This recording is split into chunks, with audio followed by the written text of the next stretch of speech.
I'm here. I made it. Hold on. I gotta find the screen there with. Hi. Hey everybody. Welcome.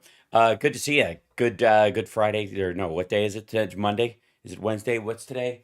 It's the Thursday before it's Wednesday. Hi. It's Hump Day. And man, did I roll in at just the right time. I got in about 2:06 last night. Good times. And slept for about well, Chip actually as soon as I got in, it was so close to 3 a.m.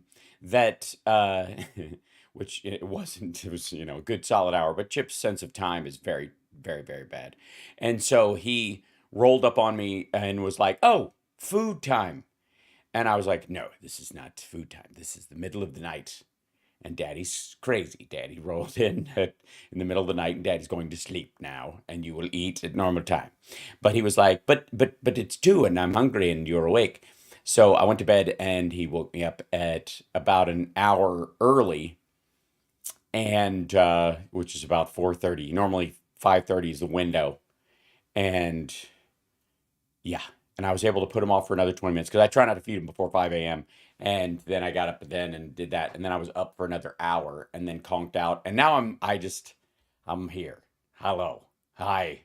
And you know what? I feel like, and welcome, chat room. Good to see you. Don't forget to hit the like if you appreciate the fact that I drive all night just to get back home. And wanted to do a show for you even though I'm bagged out. By the way, Phil Bittner will be joining us in the second hour this morning. Lots to talk about there. I think in some ways it's helpful that I am sleepless and ever so soft-headed this morning, and slow on the draw, in a way to like cushion me. And thank God I was able. I don't drink, and B, my drive home safe. Drive home was safe last night. Is that it's always the drunk driver that survives because they're all pliant and floppy because of the accident. When they caused the accident, everybody else is like, "Dear God," and they freeze up and it harms them even worse. But the drunk is like, "Wee," and they just bounce around the interior of their car, wake up 3 days later and go, "What did I do?" There's an element of, I don't know, like sleep drunk that I might be right now, and I might need it in this particular case. Also, that light is being a jerk this morning, and I don't know why. That part I didn't do. There we go. Turn back on, you silly goose, because that light is silly and it's a goose, and I'm going to see why. But Control Center knows what's up, because I'm not afraid. I will mess with. There it is. Okay, good. Now it works. There's always a workaround. I have to say, and hello chat room, my old friend. How's your Wednesday going today? Hold on, let me open up that window so we can look at you, see your pretty face. 3, 2, 1. There we go. Hey, hurry, it's waiting. By the way, it wasn't empty till now. Oh, thank you so much, Dennis, for right out of the gate, the super chat. I do forget to mention. Oh goodness, thank you, Bob. Thank you so much for that. I do forget to mention, support the show, patreon.com/HALSparks. Please, thank you, all that stuff. Phew. Oh, Brenda, did your cat pass? Am I seeing that right? I'm very sorry.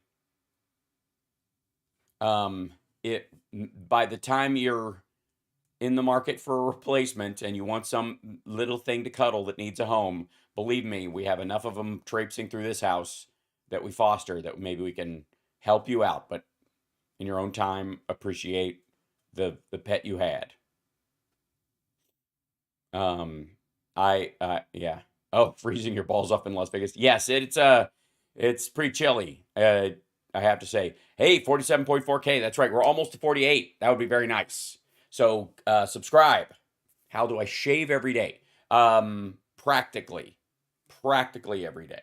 I do not shave every day, but I shave practically every day, and I certainly shave on show days. Yeah, and I don't mean just this show. I mean when I have like like a show last night.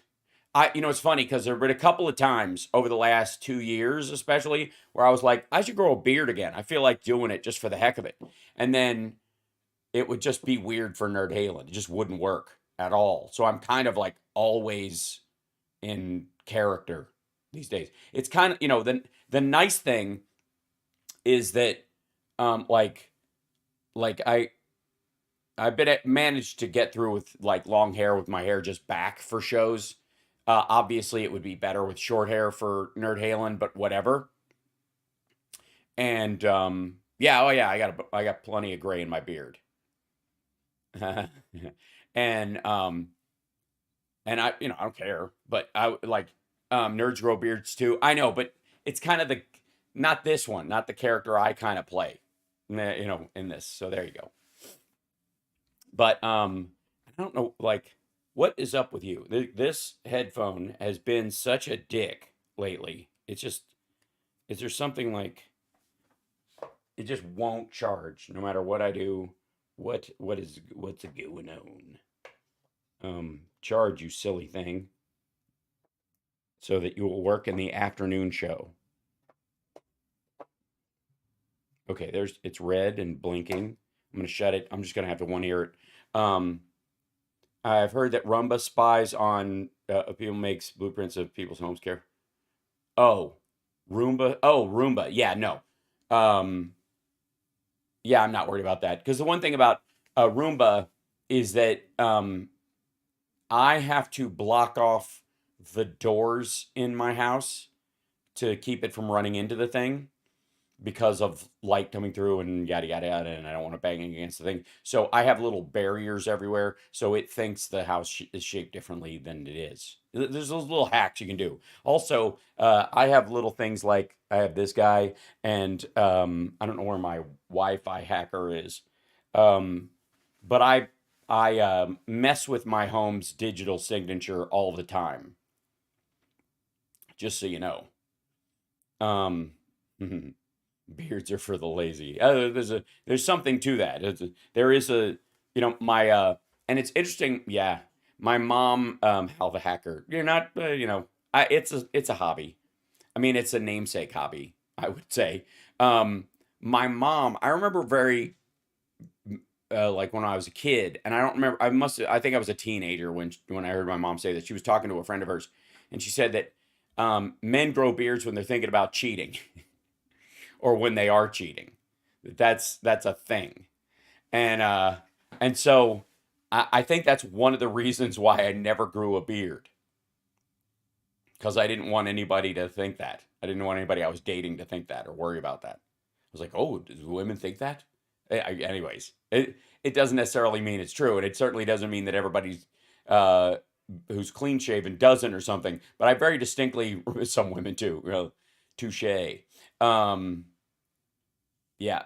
All men should have some sort of facial hair. Well, I have, I've got little sideburns. Although I shave these off entirely. And when I do that, by the way, whenever I shave off, my sideburns go straight up to my hairline. That is because I liked what Val Kilmer's hair looked like in Real Genius. I don't know if you remember that, but Val Kilmer, he's shaven, but it's all like all the way up to his hairline. He has no sideburns at all. And anyways, Stargal, I don't agree, Hal.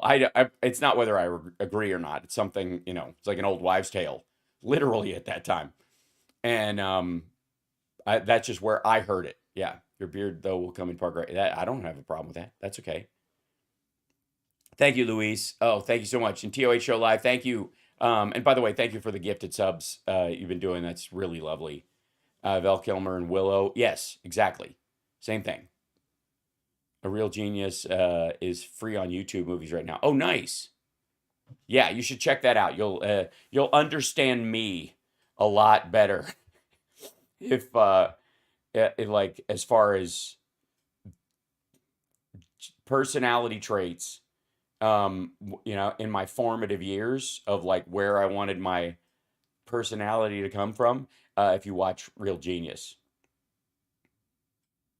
Willow I agree Willow is a classic, but Willow is only a classic because of Val Kilmer. Yes, we got 1,000 people in the chat already, and we got 290 likes. Everyone, even the folks who who aren't chatting right now, just hit the like. It doesn't even show up. Nobody will know. It's just between you and me. Do not hit the notification bell unless you want to. Yeah. Um, because unlike Russell Brand, I don't want to track you in cyberspace. My lunch is over. I will catch the rest later. Okay, cheers. Much love. Sorry I started a teensy bit late, but considering I rolled out of bed and came straight in and was like throwing everything on, and I still managed to get my girl coffee this morning, I would like to say, because that's how I start my morning. I get up and I get my girl some coffee. And I go down and I fix her coffee the way she likes it, and I bring it to her in bed. Because I choose to, and I love her. In whichever order you would like. That's what I do. Because, and show off, indeed. And the reason I do that is there's multiple reasons. The primary one being, of course, that I love her and she wants a cup of coffee in the morning. And the other one is that's because that's the kind of boyfriend I choose to be. Sometimes I think it matters more to me than it matters to her. But then she gets her coffee and she's like, "Oh, yes, this is good. This is a good thing." She at no time talks like Jiminy Glick. I'm just saying that's me doing that's thought noise. Anyways, brownie points is true. Yeah, occasionally there will be a brownie or a treat of some sort. If there's small pastries on the side, I might occasionally, if she's just gotten them, like if she bought them a day or so before and they're there, I'm like, maybe she got these because she wants one in the morning. Probably not, but just in case. And then I will toss one on a little dish, bring it up there because I have this thing left over from growing up in Kentucky in a really poor area, and my dad insisting that we not be bumpkins. So my dad literally, and thank you guys, Russell Brand is a poster child for not doing drugs. I agree. Yes, for drug regret. Yeah, he and Joe Rogan. Jesus, they're a mess. Happy wife, happy life. Not necessarily.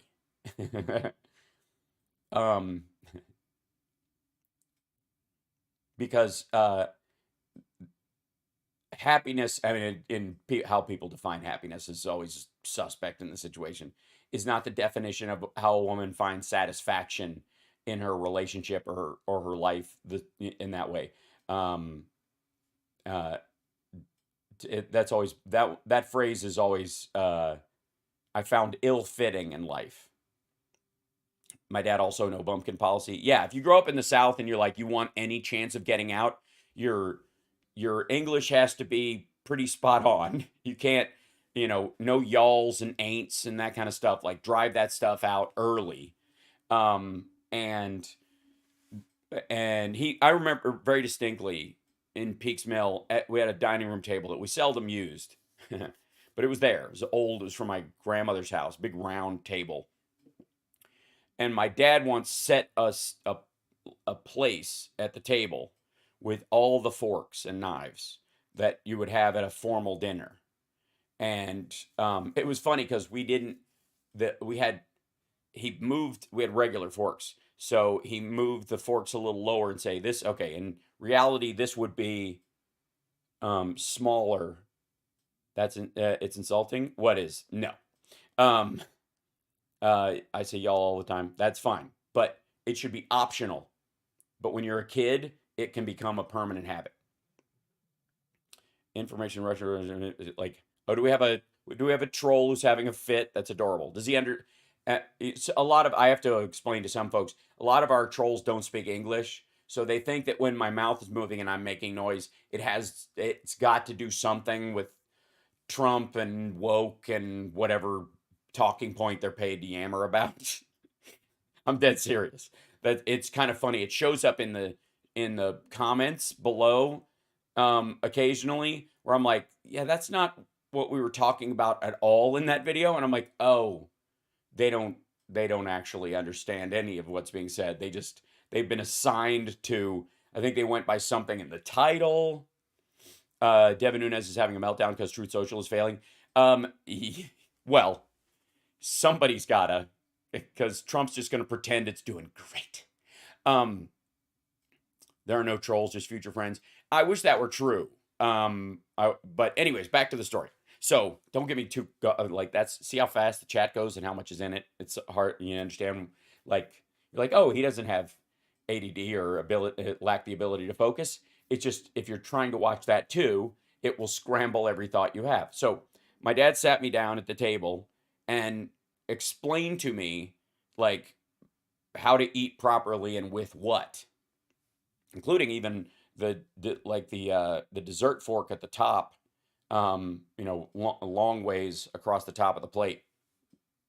And he practiced with me so that and I was 11, maybe 12, and I was like, yeah, I was 11 or 12, and I think it was threefold reasons, because there was a chance that he'd have to bring his family to a state, like a state government dinner or something, because he worked for the state at that time, and he didn't want me, eating with my elbows. So I went to school for that, Hal. Well, I went to cotillion, which is the other way you straightened out like shitty little redneck kids like myself. Biden makes you vomit, Dwight. It might just, a lot of people throw up when they're around people they have a crush on, Dwight. So, those are natural feelings. You're just, you're confusing nausea and excitement. And, we're not here to yuck your yum. So, but, I went to like these from when we started, that was 10 years old, 10, 11, 12. Went to cotillion 3 years in a row. And you would have a semi-formal dinner, and you would wear a little suit jacket, and you would dance. Cotillion is for rich whites. What are you talking about? No, it isn't. Cotillion was where, like, it was literally to like culturize the kids in the Kentucky outlying territory. Like we were, for God's sake. If I've shown pictures of what my house looked like when I grew up. Please. Rich whites. The whole point of cotillion is that you're not naturally exposed to these things, so they have to organize this so that they can culture you, so you just won't end up being a hillbilly. It's not like debutante balls or something like that. Yeah, that'd be a debutante ball. It's like that's a courting ritual for rich people to have their daughter, when she's ready to start dating, start meeting the sons of everybody else that in their same economic strata. Cotillion is so at some point down the line, maybe generations, your family will have a shot at going to one of the debutante balls and screwing above your class and eventually getting out of the holler. That's right, for people who live outside the holler, right?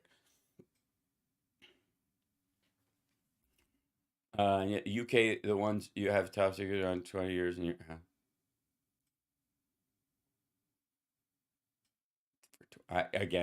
we don't know. It's adorable.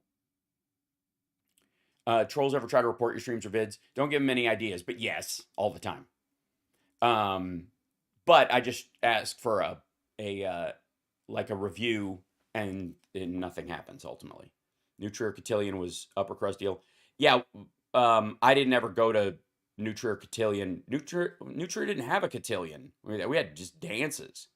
Cotillion is in many ways, is for younger kids. It's for like middle school age kids, because you got to get them early and teach them how to stand upright and brush their teeth. Otherwise, it's too late.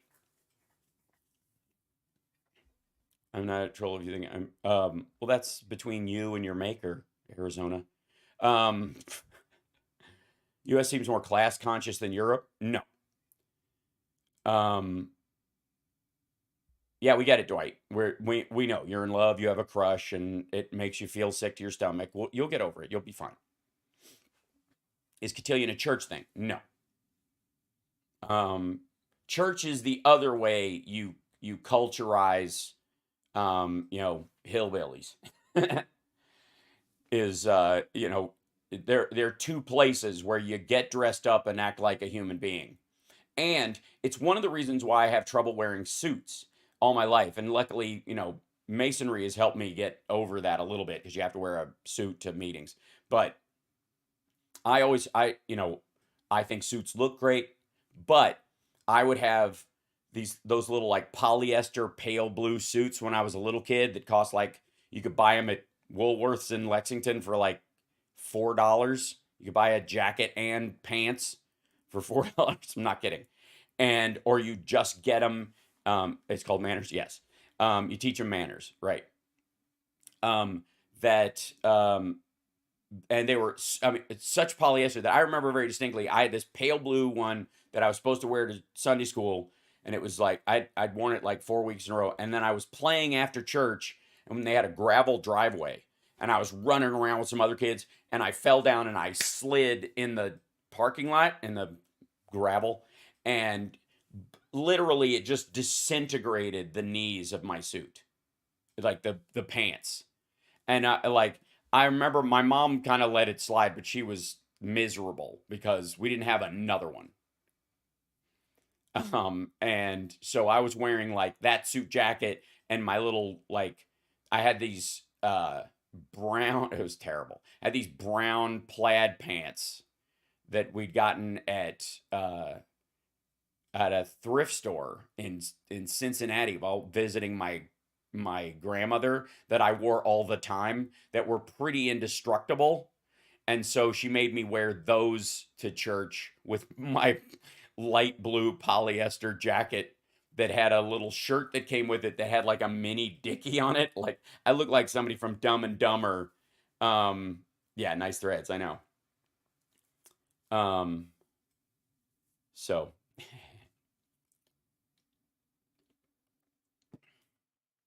I was in Masonic Youth Organization. Rainbow. Sorry, I didn't see that went by so fast. Rainbow Girls or anywhere? Oh, I remember Tough Skins. Um, I always wanted those. Like because because we were broke as shit.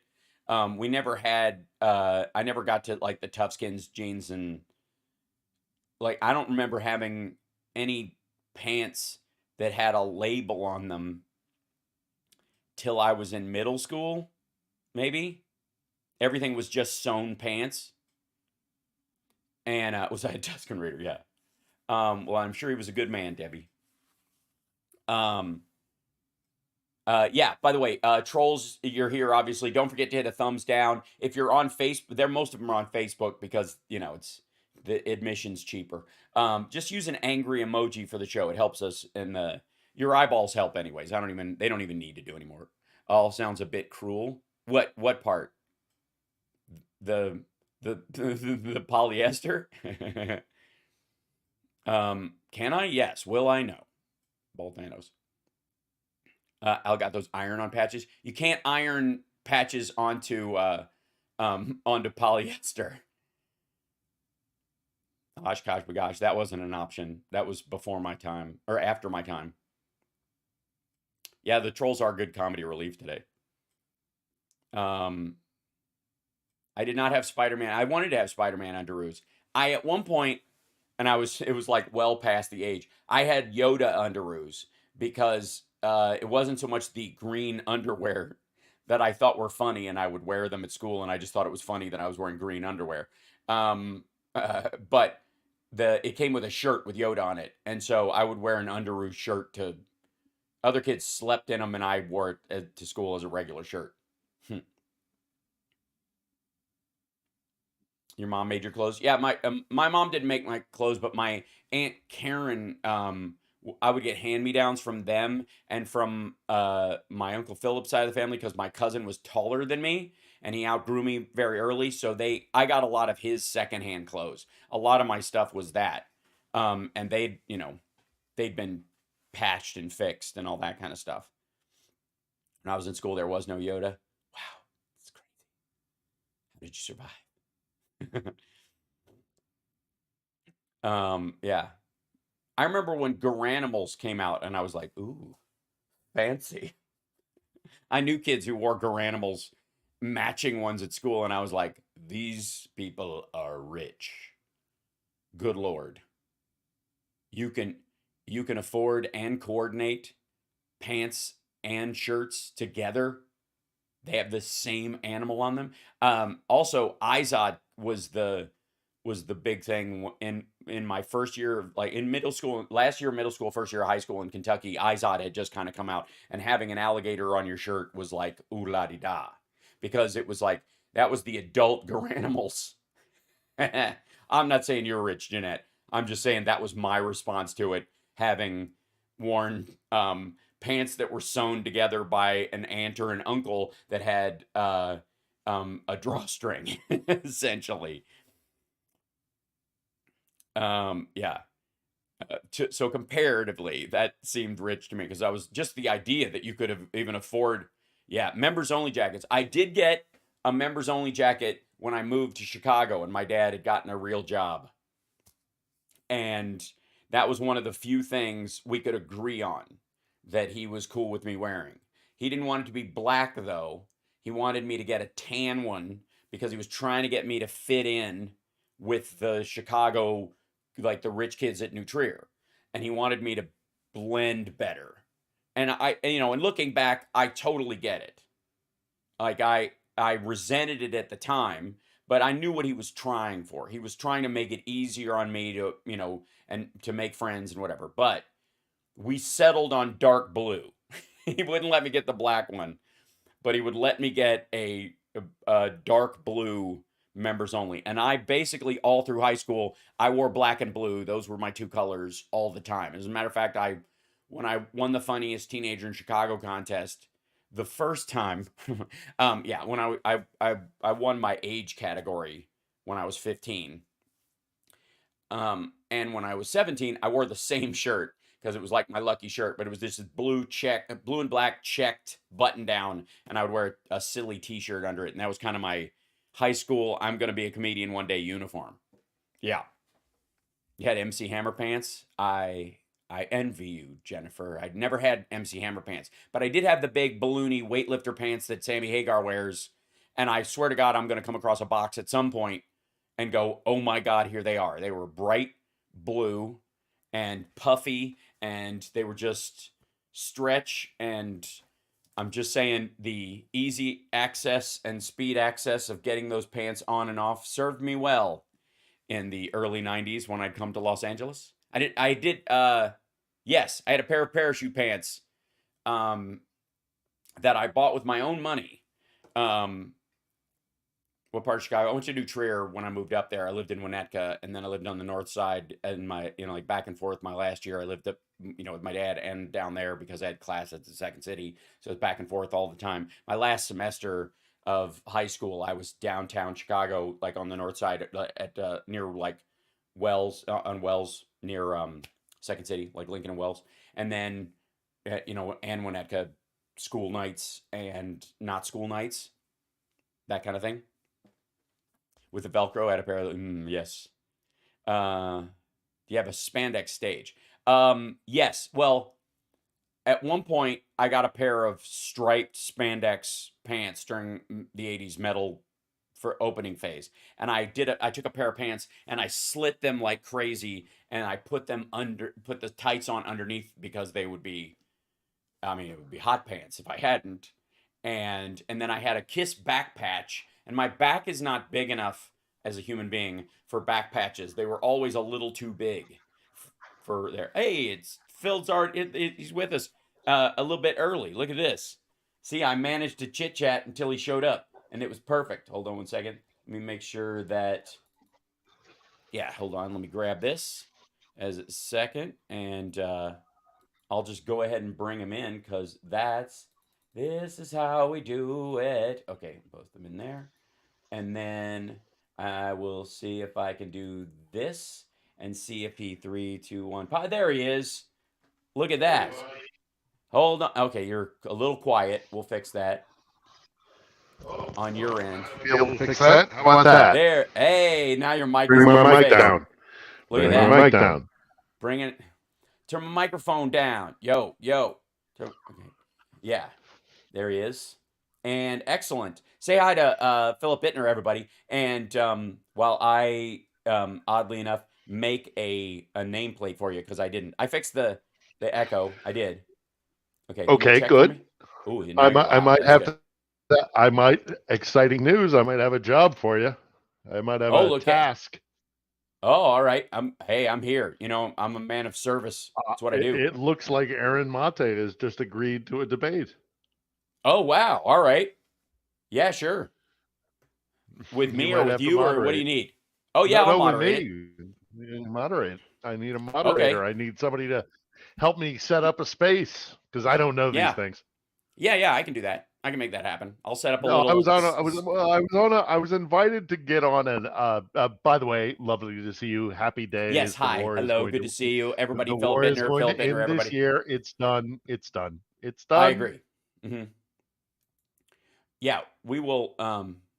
Whoops, I lost him for a second. Why did I lose audio on him for a second? Hold on. It's my bad. Nope. Your audio went out. Sorry, brother. Could be. Okay, he's just fixing something. Give me a second. There he is. Yep, you're back.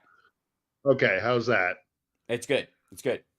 It's not great. It's going to be my my computer mic. So do I sound okay? I can Yeah, you sound great. No, it sounds good. Okay. You're good. Yeah. So first and foremost, happy days. Hello, everybody. Hi. Happy day, all that kind of fun stuff. Exciting day in particular for us here in Ukraine because Right. now it's just a matter of arithmetic. Yes. The tanks are on their way. Tanks for the memories. Right. It's done. It's done. Yeah. It called it a day. Yeah. They have T-72s. The Russians, they have T-72s, they have T-90s, and they have their Armada, all of which are we're not on the radio. All of which are pieces of shit. Yes. Which are not maintained because of the kleptocracy that Vladimir Russia, Putin has created. So, wonderful day for that. But additionally, on a personal front, so I was invited to join in a debate last night, Tuesday night, on Yahoo Spaces, and there were a bunch of tankies and stuff there, including Aaron Mate. Right. I was invited there, and then I introduced myself and explained the depth of knowledge. We know Philip's audio is out of sync right now. That'll probably right itself over a period of time. If it doesn't, I'll affect it. But it's not anything in particular. Yeah, it's okay. It's not anything in particular he can necessarily. It's just a matter of the internet as well, I think. Good. Let me see if I can connect. Yeah, you're pretty close now. That's good. You're all right. It just takes it a minute to catch up. Okay. Well, anyhow, so I was invited and we'll to do trends at the back end, everybody. Yeah. Oh, sorry, guys. Yeah. Anyhow, I was invited to this thing to discuss Ukraine. Last night, and a lot of tankies were there, including Aaron Mate. I introduced myself and gave my kind of bona fides, and in doing so, I probably revealed which side of the fence I'm on. Sure. And they kicked me out. Immediately. Immediately. They are chicken shits. Tankies are those. Somebody, Water Goddess was asking, are those faux-gressives? Yes, they're not. All tankies are faux-gressives. Not all faux-gressives are tankies. It's that kind of an equation. Yeah. Anyhow, so I introduced myself and was like, hey, I was in Moscow when Vladimir Putin flattened a bunch of apartment buildings, and I was eyewitness to that. Power. And so we kind of should have seen this coming. Right. And they didn't like that very much. So There was a technical difficulty, is what Oh I was yeah. told. Uh-huh. Sure. Yeah, technically Sure. they didn't have an answer to your argument, and they don't do well when talking to people who are actually there. They Well, only yeah, yeah. exactly. Exactly. No, exactly. And also a guy who's been doing this for 22 years, speaks Yes. Russian, lived in Moscow, knows the Yeah. deal, outclasses pretty much anybody that I saw on that debate roster. I didn't see it. There were a couple of Russians who turned out to be kind of apologist Russians, or like not apologist Russians towards Putin, but they were more like anti-American Russians. Yeah. Who weren't particularly anti-Putin, but they were, our country has been dragged down this. NATO made us do this. Yeah, it's not our fault. Yeah, it's if Ukraine shouldn't have worn that skirt. Stop hitting yourself. Stop hitting yourself. Stop hitting yourself. Right. That kind of mentality. And Mate was on there, and they blatantly. I mean, I think. Yeah. Hey, if I'm proven wrong, I don't know the guys who organized the debate last night.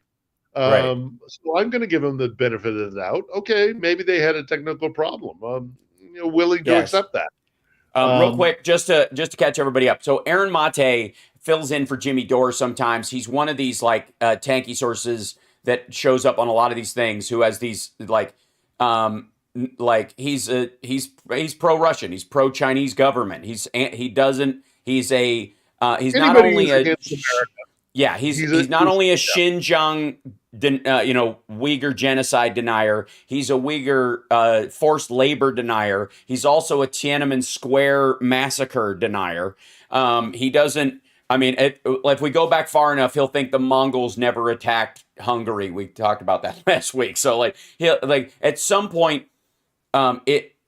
This guy, and he does a show right now called Useful Idiots, which I think, is him and his co-host trying to seize control of that name and oh, bang, when in reality, in a lot of ways, they're useless because they only talk in the same circle. They don't convince anybody outside that circle. It has not worked. Yeah, he's a Holocaust denier as well. So these guys are they think if the CIA had never come to happen, the Civil War wouldn't have occurred. It's that silly. The CIA is to blame for everything, and therefore it justifies all violence, and especially political violence in the world. If you were, the existence of the CIA to Aaron Mate excuses the Unabomber from blowing up college professors and putting nails in their faces. He's that kind of dude, and that's how they live. It's not that he's anti-war. They want Russia to win. Hence the name Tanky, because in the Tiananmen Square famous picture of the man with the bag standing in front of the tank, they side with the tanks. And so that's where the Tanky phrase, if you're new as well. And so Mate's, I have to say, he and Blumenthal it's fun watching them because you have to understand, Scott Ritter, because of his pedophilic past, clearly, I think at this point, it's obvious that the Russians are dangling video at him or are paying him in access to children, or con. Yeah, I don't know about that.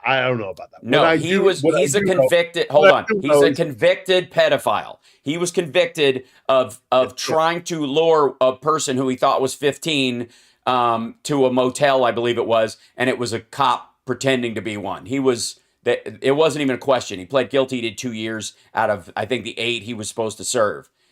It's not even a question. So, and line that up with his time in Russia and how they compromise people, and knowing that he had that trend, or that he went and knocked on the right doors while he was there and went, oh, this guy likes that kind of thing.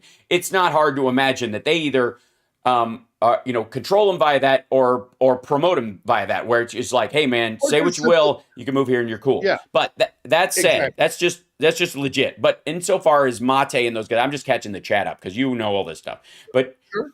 that he has that as his motivation. Mate and those guys essentially they're people who read Howard Zinn's People's History of the United States and didn't take it as an accessory to the rest of the history that they learned, but took it as an overlapping replacement, and that the country has to be burned down from the inside. And I'm a revolutionary, but they're slacktivist revolutionaries who do this sitting down, in interview settings. It's not based on it. They're not activists themselves. They don't do anything. They could just talk shit all they want. And they live in America. They're safe in America. It's a country that allows them to shit on the government and get away with it. They never would consider moving to any of these countries. I don't even know if they've fucking gone to Russia and China and spent any time there. So that's who they are. That's that crowd. So continue. You were in this and they kicked you out for maybe technical reasons. Ritter, guys like Ritter, it may or may not be that they have something hanging over their head. It also might just be that they have there's no room at the inn anywhere else, so they have to go find solace. Sure. And succor from. Yeah, Russia does not have a rule about pedophiles living more than 500 yards from a school. Yeah.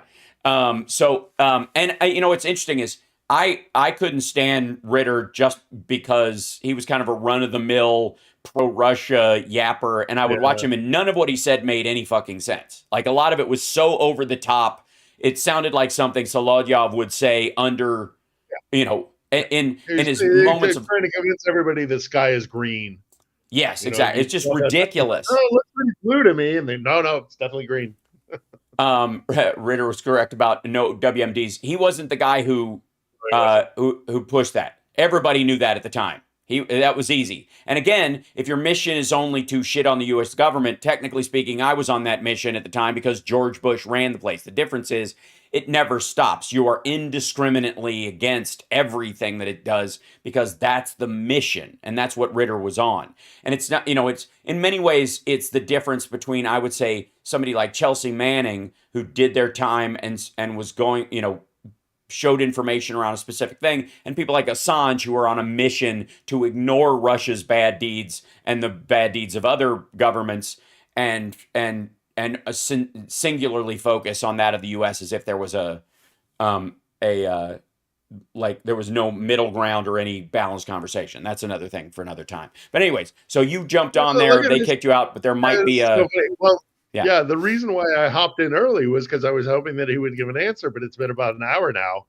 Oh, and, quick responses because okay, all right, sorry, Hal. Yeah. Let me go back to square one. So I was on this debate, right? Yeah, and they kicked me out, or I was kicked out. Let's benefit of the doubt. And today, in response to the fact that, by the way, folks, if you haven't heard, the doors have opened and NATO tanks are going to be sent here. And Ukrainian tankers are going to have a massive benefit and a advantage over Russian forces. And by my estimate, while I don't have a crystal ball, I can do the math. And the math is Russia's going to lose this war.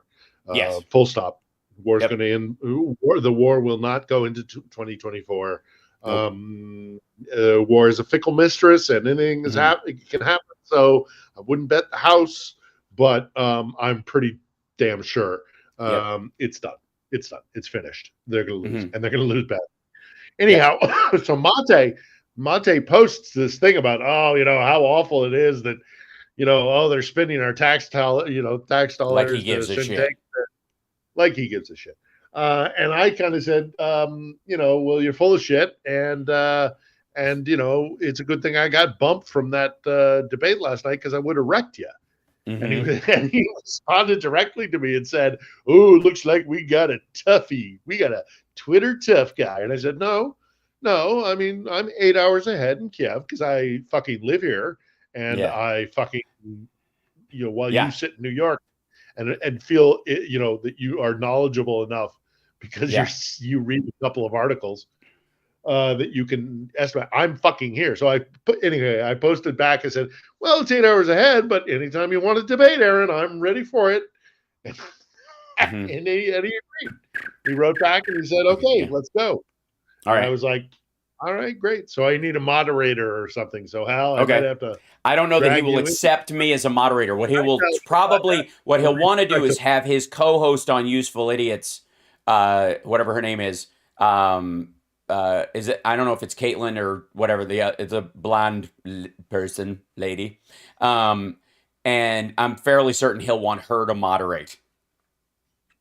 Probably. Yep. Probably. Or he'll want to stack the deck. Yeah, of course. Anyways, we're glad to have you here. And big day, really big day. It's done.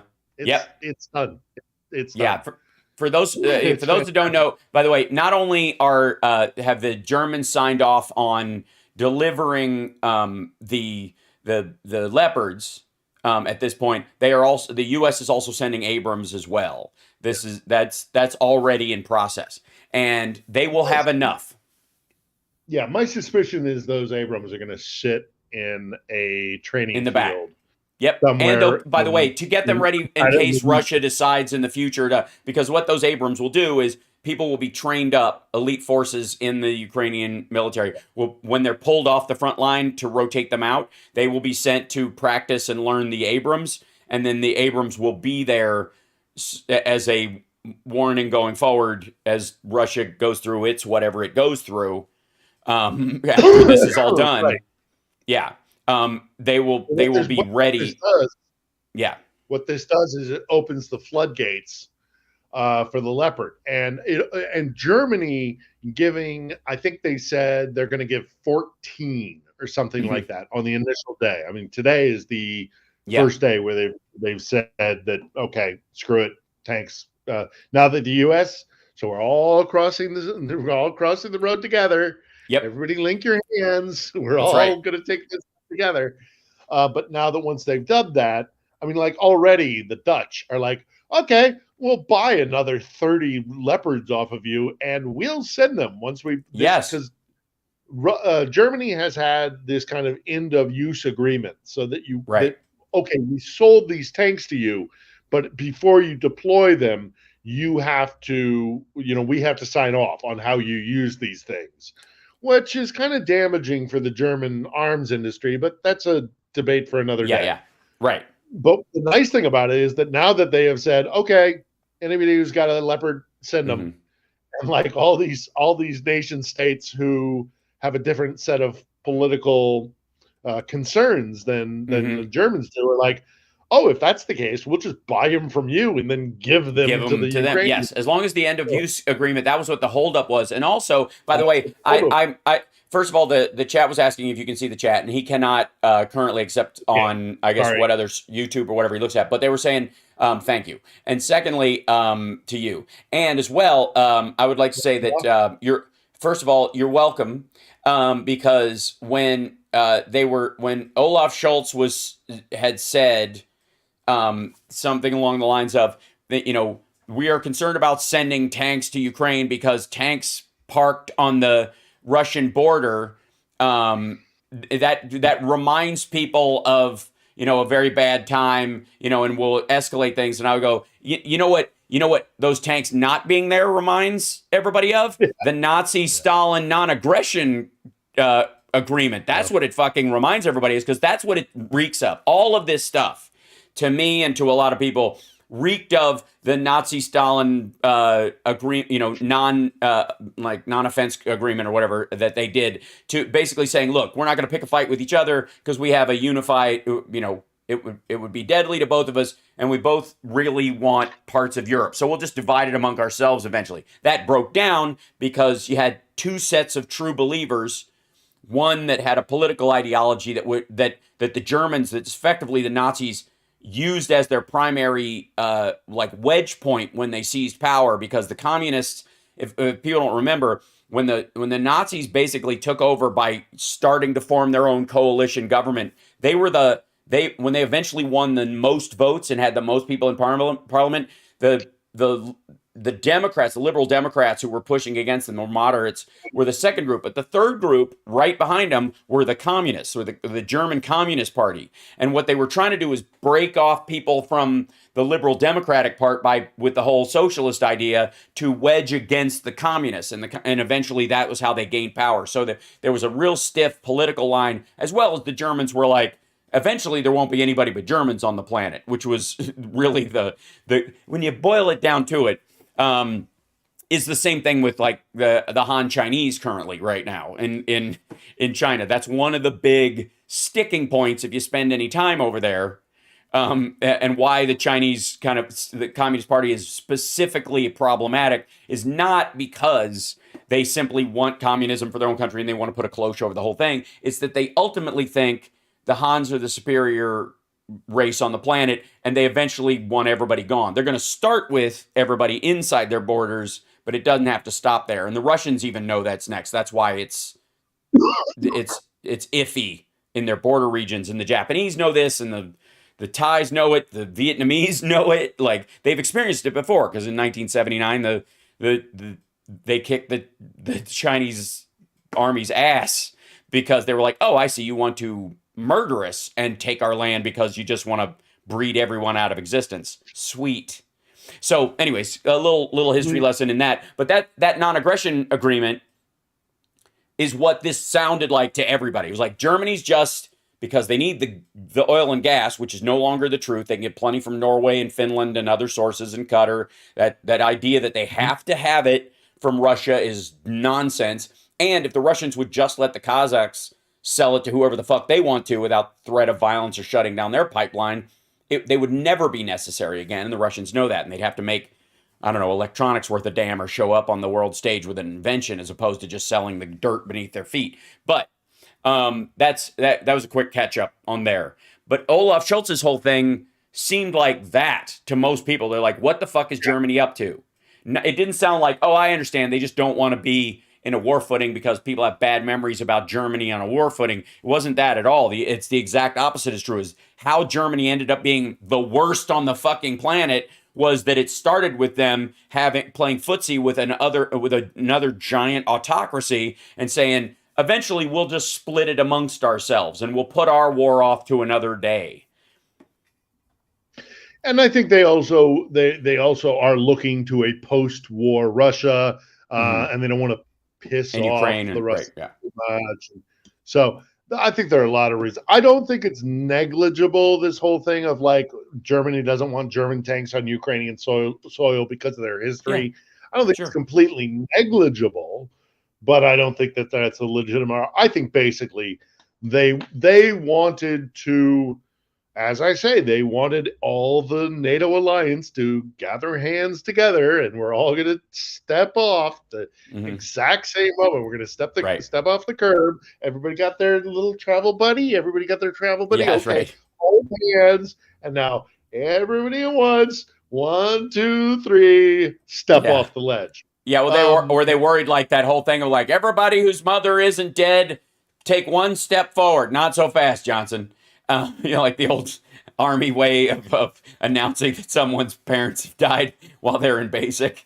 Everybody, that whole thing. So, now it's a done deal. Yeah. So the Americans have announced 31 Abrams, which will arrive sometime in 2025. Right. Joking.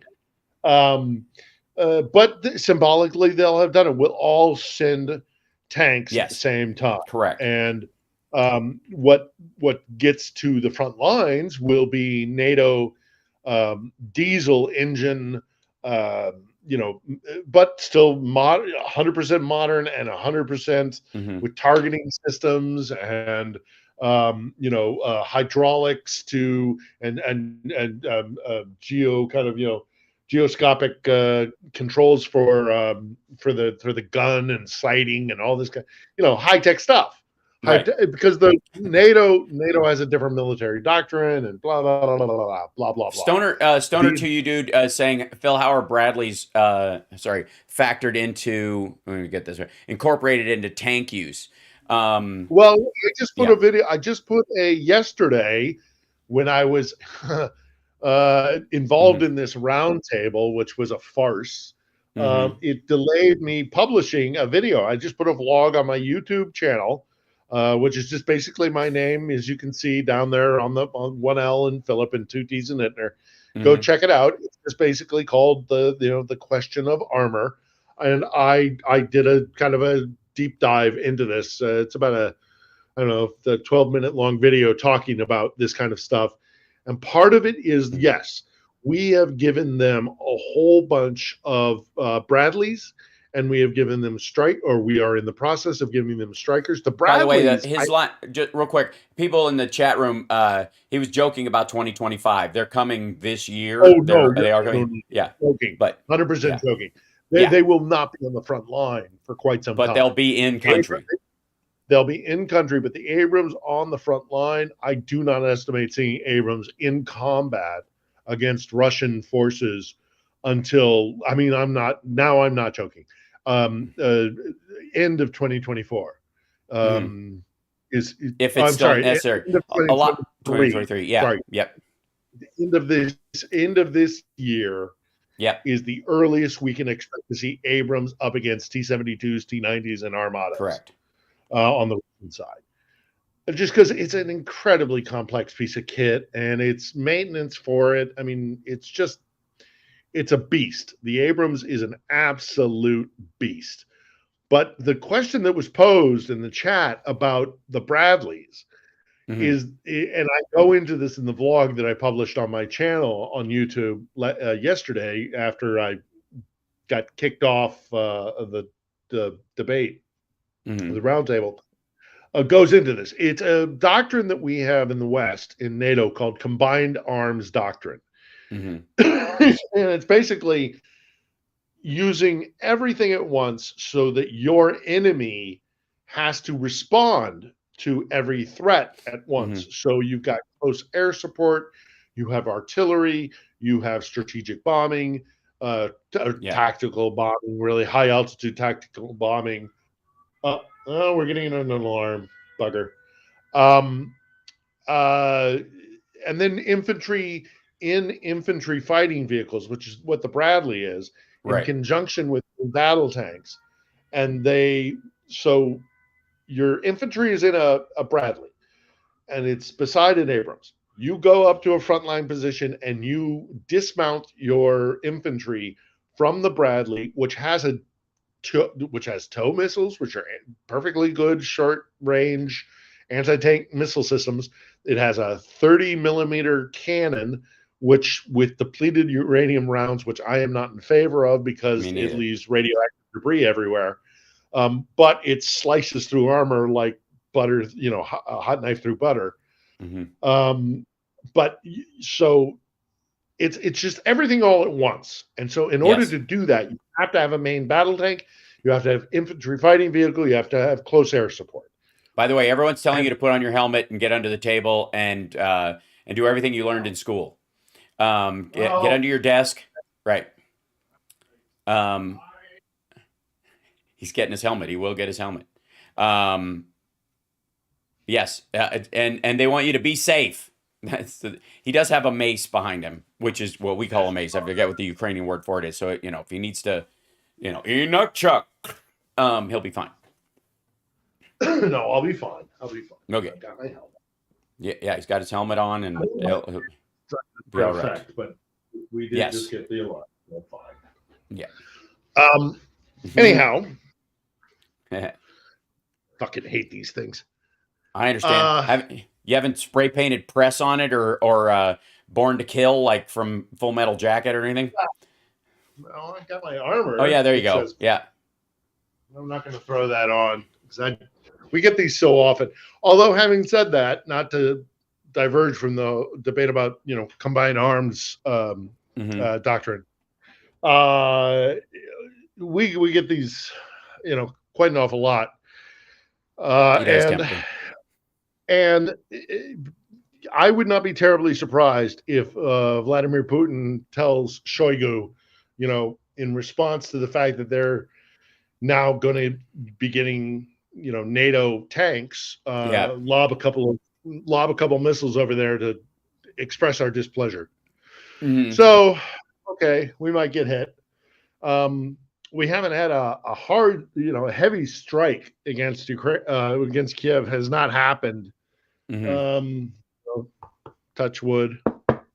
Mhm. For about 10 days, give or take. Mhm. So we'll see. I don't know.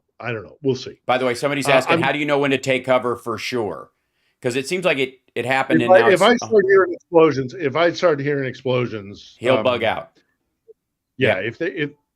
if they're targeting downtown in Hmm. Kiev, I'll get out of here. I'll head to the shelters. Yeah. Uh, it's a pretty rare occurrence. Hmm. Again, don't want to jinx it. Hmm. Anyhow, By the way, um, everybody says you look like a so Harley dude and that you need a big, like a bobber or a fat hog to ride. Just saying. His press armor on the back it says, if you can read this, the bitch fell off. I think that's it's a bit over the line, but it's how you get respect around the other guy. I'm not gonna wear this bloody Yeah, thing all right. the time. I've got it on my lap. Don't everybody Okay. freak out. Well, yeah, Um, protect your ability to have so children. If you ever, yeah. Um, yeah, also getting my head caved in, but yeah, right. that might scare me having children as well. But Hmm. uh, so uh, the doctrine is like just levels of exponentially better Right. military doctrine than what the Russians do, which the Russians basically do a bunch of artillery and then just flood the zone with Yeah. they're not even really good with armor. Their tank doctrine is not good because they still adhere to a 20th century version of armor, which is armor is a mobile artillery platform, Hmm. um, not integrated with infantry at all. They're just, I don't know. I can't understand why Russia sticks to these old doctrines, but that's a question to ask for, Defense Minister Shoigu. Hmm. Um, anyway, so the question was, the Bradleys coming in conjunction with European diesel engined modern main battle tanks, and the Yep. answer is they are going to be devastating. They're going to absolutely slice through the Russians because Yeah. not only is the doctrine better when both sides are even at their best. You have to understand that the Russians have had their frontline troops just decimated because Oh my they God, the you saw the Wagner Group numbers, I'm sure, yeah over this last move. But the idea is that I think the number was close to 50,000 prisoners that they got to join as Wagner mercs. 41,000, somewhere between 41 and 43,000 of them are dead, have surrendered, or fled, which as a mm-hmm. scary notion in and of itself. Like imagine, we always joke about like when Trump's talking about these other countries are releasing their prisons into the United States. He means like Guatemala and Venezuela are releasing prisoners. And apparently he expects that those prisoners, while they're marching with other people, to not do any of the things that got them thrown in jail in the first place. They send like psychotic Ted Bundy types, but they're all going to manage to like hold it up. Don't do it. Don't act on your impulses until you reach the United States, which is, of course, insanity. And because they would obviously scatter and start committing crimes in the country that has the same language they speak much quicker than they would try to, sneak across the U.S. border, which is iffy to begin with, and then try to commit crimes inside the United States. Whatever. Anyways, anyway by the way, there's a version of that where these browser. I'm looking at my other browser right now. They're piling on the Twitter sphere because I'm of still course, on on yeah on on, on Elon's BS social yeah media platform. hmm But everybody's not piling on me. They're piling on him. on They're Mate. piling on Nice. Mate. You said you were going to debate this guy. Come on. Yeah. Yeah. I love it. I love the fact that he Right. was so stupid to Yes. say, oh, it looks like we just have a Twitter thug. We have a guy on Twitter who thinks he's a big boy. And I said, no, motherfucker, I'm here. I live here. I'm right. in Kiev, you piece of shit. And Yeah. I've been coming here for 22 years. I speak Russian. I lived in Russia. I saw the Russian military in action in Georgia. I was on Maidan Square. Motherfucker, debate me. And he went, okay. Ambulance.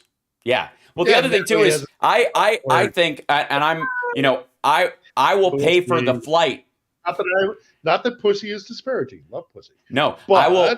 Well, and when it means pusillanimous, that's where the root is. There you go. When it's describing, that's where it comes from. It really is pusillanimous. It just, people have attached it to cats because of the noise they make. But anyways, and I have the be all end all bit about that word.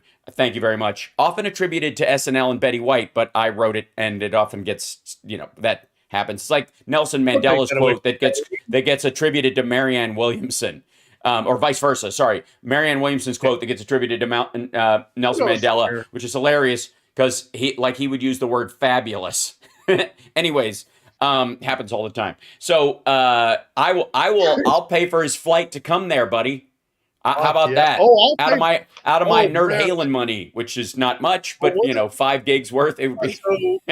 So my buddy Malcolm Nance was also on this roundtable, and while I was trying to reconnect, because I was giving them the benefit of the doubt and saying, "Oh, you didn't, selectively bump me. There must be because their argument was there's a technical issue." Okay, if there's a technical issue, I'll hang out and you try and fix it, and I'll come back in anytime. Again, giving the benefit of the doubt, knowing full well, I suspect, that, they kicked me out because they knew what I was going to say.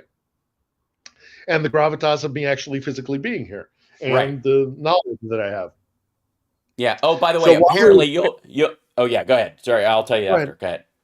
Okay. Well, so while I was waiting to get reestablished, I heard Malcolm, who was like the only voice of reason. Back. Yeah. Right. Yeah. This whole kind of like debate of all these various Ukraine's filled with Nazis, and the Azov Brigade is filled with Nazis, and Nazis. Mm-hmm. Or corruption crime. And Malcolm, to his bless his heart, was like, "Motherfucker, I was on the ground there. Have any of you people actually been there?" And there was, this stunned silence and a cacophony of like, "I don't have to go there to know what I'm talking about." Right, exactly.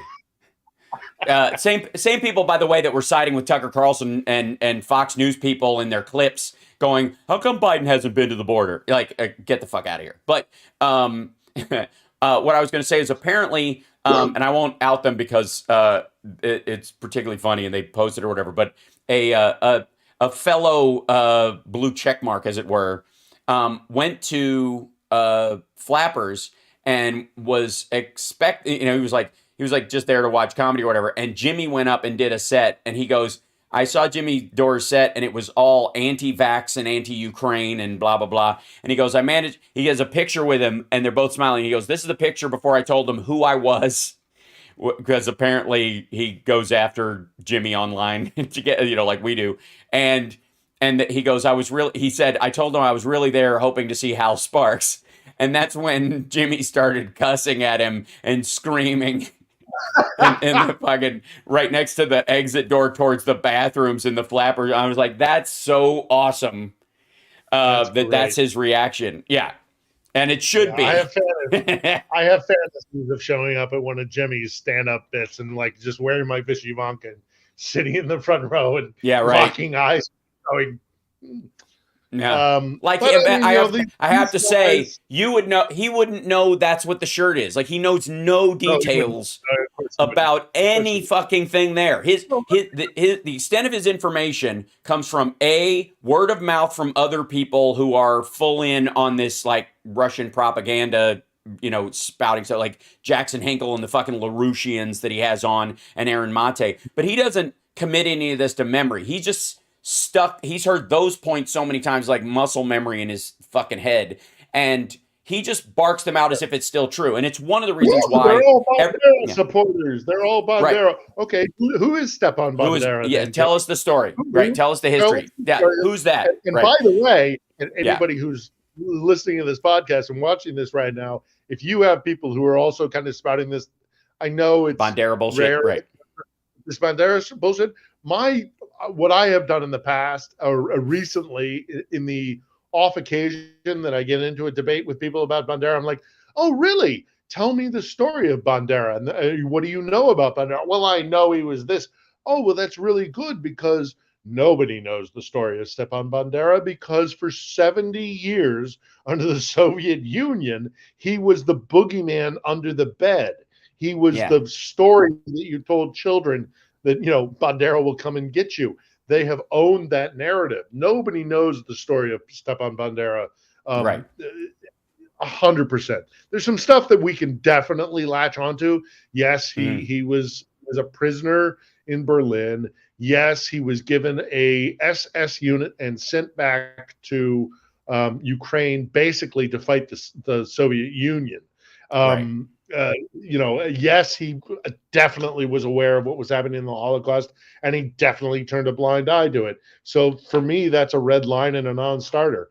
I think Bandera is a terrible person, but that doesn't dispute the fact that we don't know his story because it was corrupted and diluted. They always talk about how like history is written by the victor. The victor. And for all that time, the control of Ukraine as a territory, as a country, as an idea was ruled over, one, through violence and ruled over by the USSR and by Russia and the USSR. And therefore the idea that you would, credulously trust their version of history, but somehow spout that line, by the way, that's a line that is never far from these fuckers' lips. And yet at the same time, when it comes to like China taking over all the different provinces and unifying them, like it sounds like the colonists, before, when they fought back against King George. This narrative about Thomas Jefferson.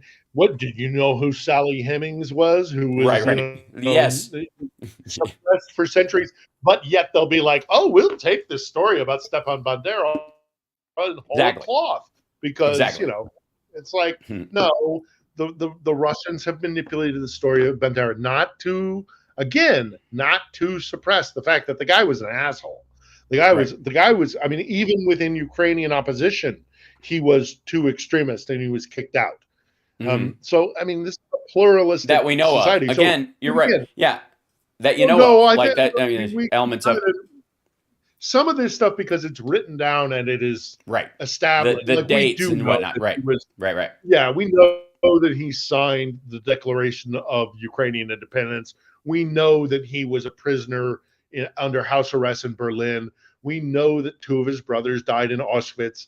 We know that he joined an SS unit. We know he advocated the slaughter of Poles. Look, Bandera is a really controversial guy. And in a lot of ways, by the way, in this 21st century, a lot of people actually just use Bandera as a troll against Russia because they know it pisses Russia off.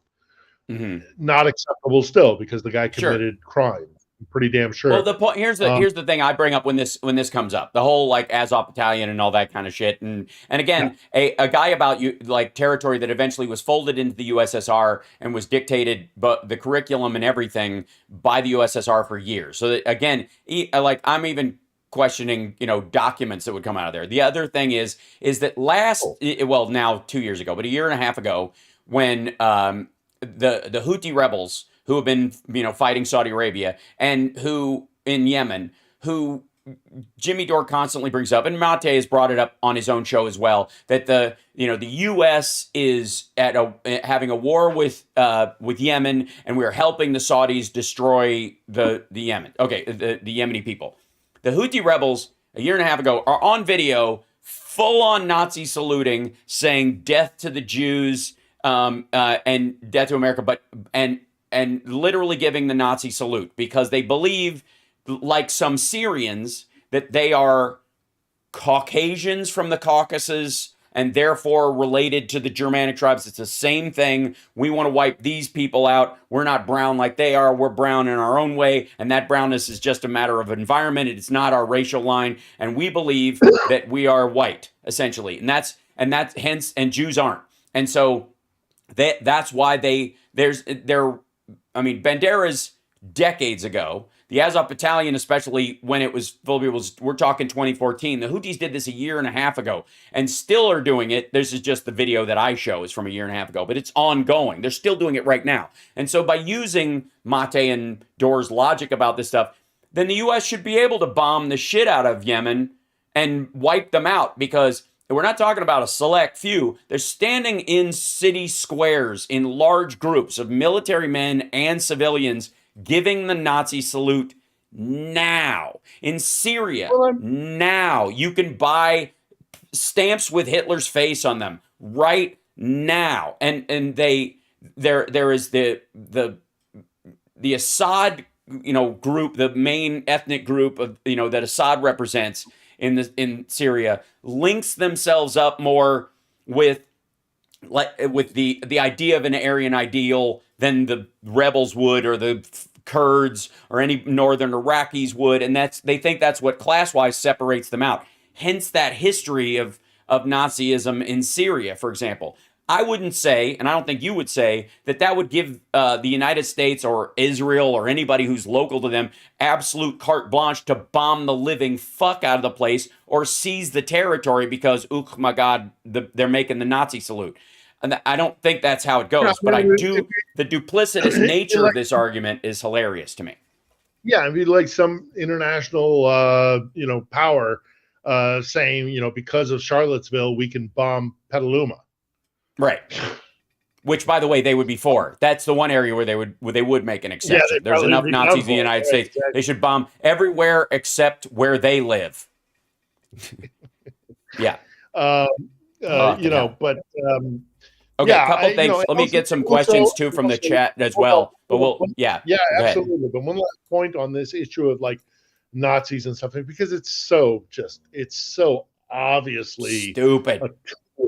It's a device. It's a tool to attack the West and to attack Ukraine. The sincerity of it is completely false. Not least of which because so I've already done the whole analogy of bombing Petaluma or bombing Saginaw because of Charlottesville. Right. But there's also the point to be made that look in your own damn backyard, Vladimir Vladimirovich and all you Russia, rah-rah guys. Because even when I lived in Russia at the end of the 90s, the beginning of the aughts, we were already doing stories, the journalist, the press corps, about honest to God Nazis, like straight up Nazi bike gangs and straight up Nazi judo fight clubs in St. Petersburg. So if Moscow is really, really upset about Nazis, I suspect I suggest that they clean their own house first before invading a sovereign nation. But anyhow, questions from the chat, please, Hal. Yeah, so there were let's see, somebody saying who leaves first, Russia or Putin? Ooh, good question. God, good question. And I'm afraid I don't have an answer for it. Who leaves first? Does Russia, tail between its leg? I can't see Putin giving that order. So I think probably Putin first, but we haven't seen the spring offensive, which will now include NATO-made battle tanks in combined armor with infantry fighting vehicles. And the Bradley, as I've said before, is an amazing piece of kit, not least of which because I survived an ambush in Sadr City in Baghdad in one of them. so I can personally attest to how great their armor is. I think Wes in the chat is asking, and this is the Ukraine the shit out of them. Yeah, First. I think what you'll see is a huge drawback of stuff, and then that's when the wind down will happen. I think Crimea is the thing. There will be the seizure of Crimea, and then there will be some sort of reaction from Russia that will be pitiful by comparison because they're running out of stuff to throw. And other countries, including China, by the way, the U.S. is meeting with their counterparts in China about giving tacit support for Russia, including allowing North Korean arms to cross through to go into Russia. That's one of the things that they're helping halt. And the buying of Iranian oil as a punishment as well to avoid sanctions. They've been talking to the Chinese about that. And it looks like in an attempt, because they need the U.S. more than they need any of those other countries, because we are their primary trade partner, and the EU and the United States will not make nice with China as a country, never mind the CCP, during this time. And everybody's running for the exits worldwide. So that's something they need to fix to staunch the bleeding, even though I don't think it's going to help. It's a desperate move they're going to have to make. Somebody was asking, Wes is asking, are there any black Nazis? And the answer is, frankly, yes. That's who the Moors are to some degree in the United States. The Kanye line about we're the real Jews, that would be the equivalent of that. That's what that is. They believe that Jews are Arabs who stole Jerusalem from the true Jews that are black, and that American blacks, again, this goes to if you ever look up the Blacks for Trump dude, if you look at his website that he has underneath it, which I unfortunately many times have done the deep dive with people who watch the rallies. We jumped in there a couple times. You can't watch all of it or even scroll down very far because it gets ugly and violent very quickly. But he believes, and I'm not kidding, strap in, that black people in America, especially the most famous ones, Oprah, Obama, like fucking, I don't know, Red Fox, whoever gives a shit. Those folks, everybody, Dave Chappelle, are not black. They are crossbreeds between East Indian people and Cherokees, and that they made a point in their life, I don't know why this particular bond happened, but to abuse true black people and take their place. By the way, at the same time, they believe that the United States is peculiarly bad to black people, but apparently the Cherokees and the Indians know this, the East Indians from India know this, and they made it together and just decided to take that place, as bad as it was, so that they could shove out real black. It's nuts. It's fucking bananas. But anytime you see like the black Hebrew Israelites, think of that as an equivalent of black Nazism, because these people they believe they are black supremacists, and that other black people, any black person who's not down with that, isn't really black. They're East Indian and Cherokee, two, by the way, vile races, as the Lakota used to, and the Pawnee used to call the Comanche rattlesnake people. Who for some reason wanted some of that sweet bigotry for themselves right about the time that they basically took over right about the time black people were getting rights and just muscled their way in and started running things. It is fucking atrocious and goofy, but it's at its base, it's anti-Semitic and anti, especially American black people. American, the ADOS, I guess it's their reaction to ADOS, the American descendants of slaves, who are specifically meant to be. There was a period where that was meant to be real black people in the United States. Real black Americans are not like Nigerians who moved here with their family in the 60s or the 80s or whatever. That they don't count. They shouldn't get all this word. ADOS should be the American descendants of slaves, and so these people roll in, whose families largely came after that, I guess. Who can say? They're all fucking bananas. I think they just pretend they're like their history, like they're rewriting history in their own fucking heads. But they believe that the ADOS people, this is lunacy, but they believe the ADOS people, the American descendants of slaves, are actually Cherokee and East Indian. It's fucking crazy. Yeah. But the root of it is the Jews caused it all. So there you go. Yeah. It's cool. I see something. So I've got the chat up now. I see somebody. YouTube chat. Okay. I see Tim asking about Tim Farrell asking about why is Navalny still alive? Well, I think Navalny is still alive despite the best efforts of the Kremlin. Which is just a point that state power is not absolute. Mm-hmm. Even the United States will take a shot sometimes and miss. So I also think it's partly the issue with with their relationship with China, because China when they get rid of dissidents, they send people off to the idea is that they have so many people, one death is swamped by it, and they don't really have like Jack Ma, for example. In the old days, they would just kill Jack Ma.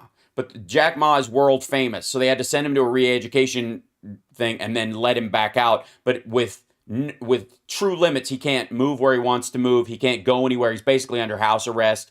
He's supposed to show up and toe the line, or they'll kill his family, that kind of stuff. And so the Chinese government has direct control over Jack Ma. That's why I said China was saying we're printing millionaires. There's 10 new millionaires a day in China. That's how great we're doing. In reality, nobody's a millionaire if you can't take your money out of your own country. If you can't travel the world and be yourself, you're not a millionaire. You're just a slave with a big number on top of your head. And that's what's going on with Ma. The Chinese know that if Russia takes Navalny and snuffs him in jail and he dies in jail or whatever, they have a information trade with China, with Russia that's way more open than their information trade with the rest of the world. And there's no way it doesn't get on the netizen. Now that he's inside the prison system, they can kill him anytime they want. And what they normally do is they will say he's come down with some sort of illness or another. Right. Look at Saakashvili, Mikhail Saakashvili. I know Masha. I've known Masha I first met him face to face in 2008 during the Georgian invasion, the Georgian war with Russia, and he is under arrest in a prison in Georgia, the Republic of Georgia, not the state. And he looks. I mean, there's every chance they're gonna kill him. He looks like shit. He's not doing well, and they could do the same thing. I mean, there's the Navalny's lawyers say there's this medical issue. What tends to happen, as look at Magnitsky, Sergei Magnitsky, Browder's attorney.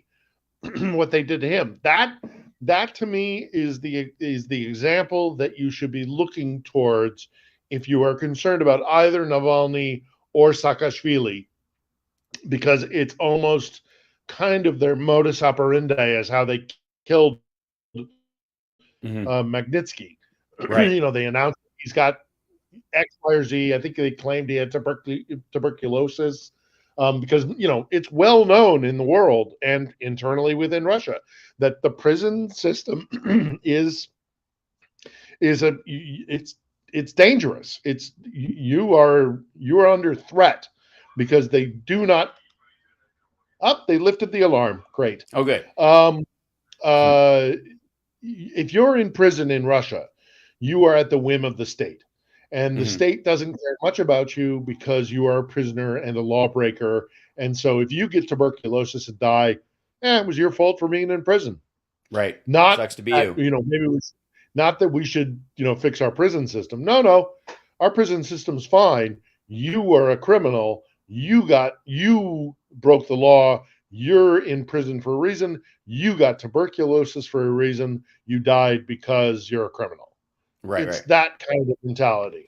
Yeah, so, look at Saakashvili and look at Magnitsky.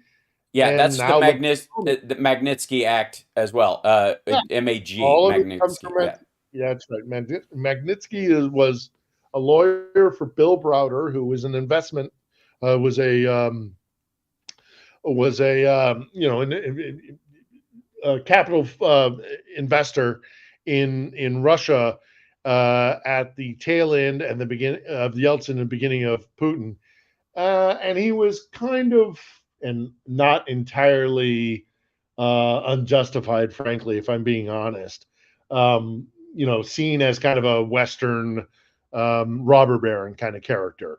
Mm-hmm. And so they wanted to steal all of Browder's assets within Russia illegally under Russian law. And Magnitsky objected to it. He found a whole bunch of corruption that they didn't really want to punish Browder. They just wanted to grab all of his assets Mm-hmm. and give them to various oligarchs. And he Right. objected to it. The Russians trumped up a charge against him. They chucked him in jail, and then they killed him. They killed him by depriving him of health services and living conditions, decent Right. human living conditions. And Browder, to his credit, basically said that was unfair. This is disgusting. It's inhuman. And he has spent the last 20 years of his life championing, a more equitable Russia, and a Russia Mm-hmm. that isn't like just completely filled with corruption Right. and abuses of human rights and all the rest of it. So Well, I that's think where the Magnitsky Law another came great from. example of the oh my God, Ukraine is corrupt, largely using, and again, as a country that's transitioning away from control of the Russian government since 2014. You're not going to be able to shed the depth of corruption that came during that time in any short order, any more than the United States is free of So corruption at any given time. But the Russian government is functionally, it operates on corruption. It is an oligarchical kleptocracy. It is, I yeah, mean, again, Vladimir Putin has a salary of $146,000 US and as his job every year, and he's worth $200 billion.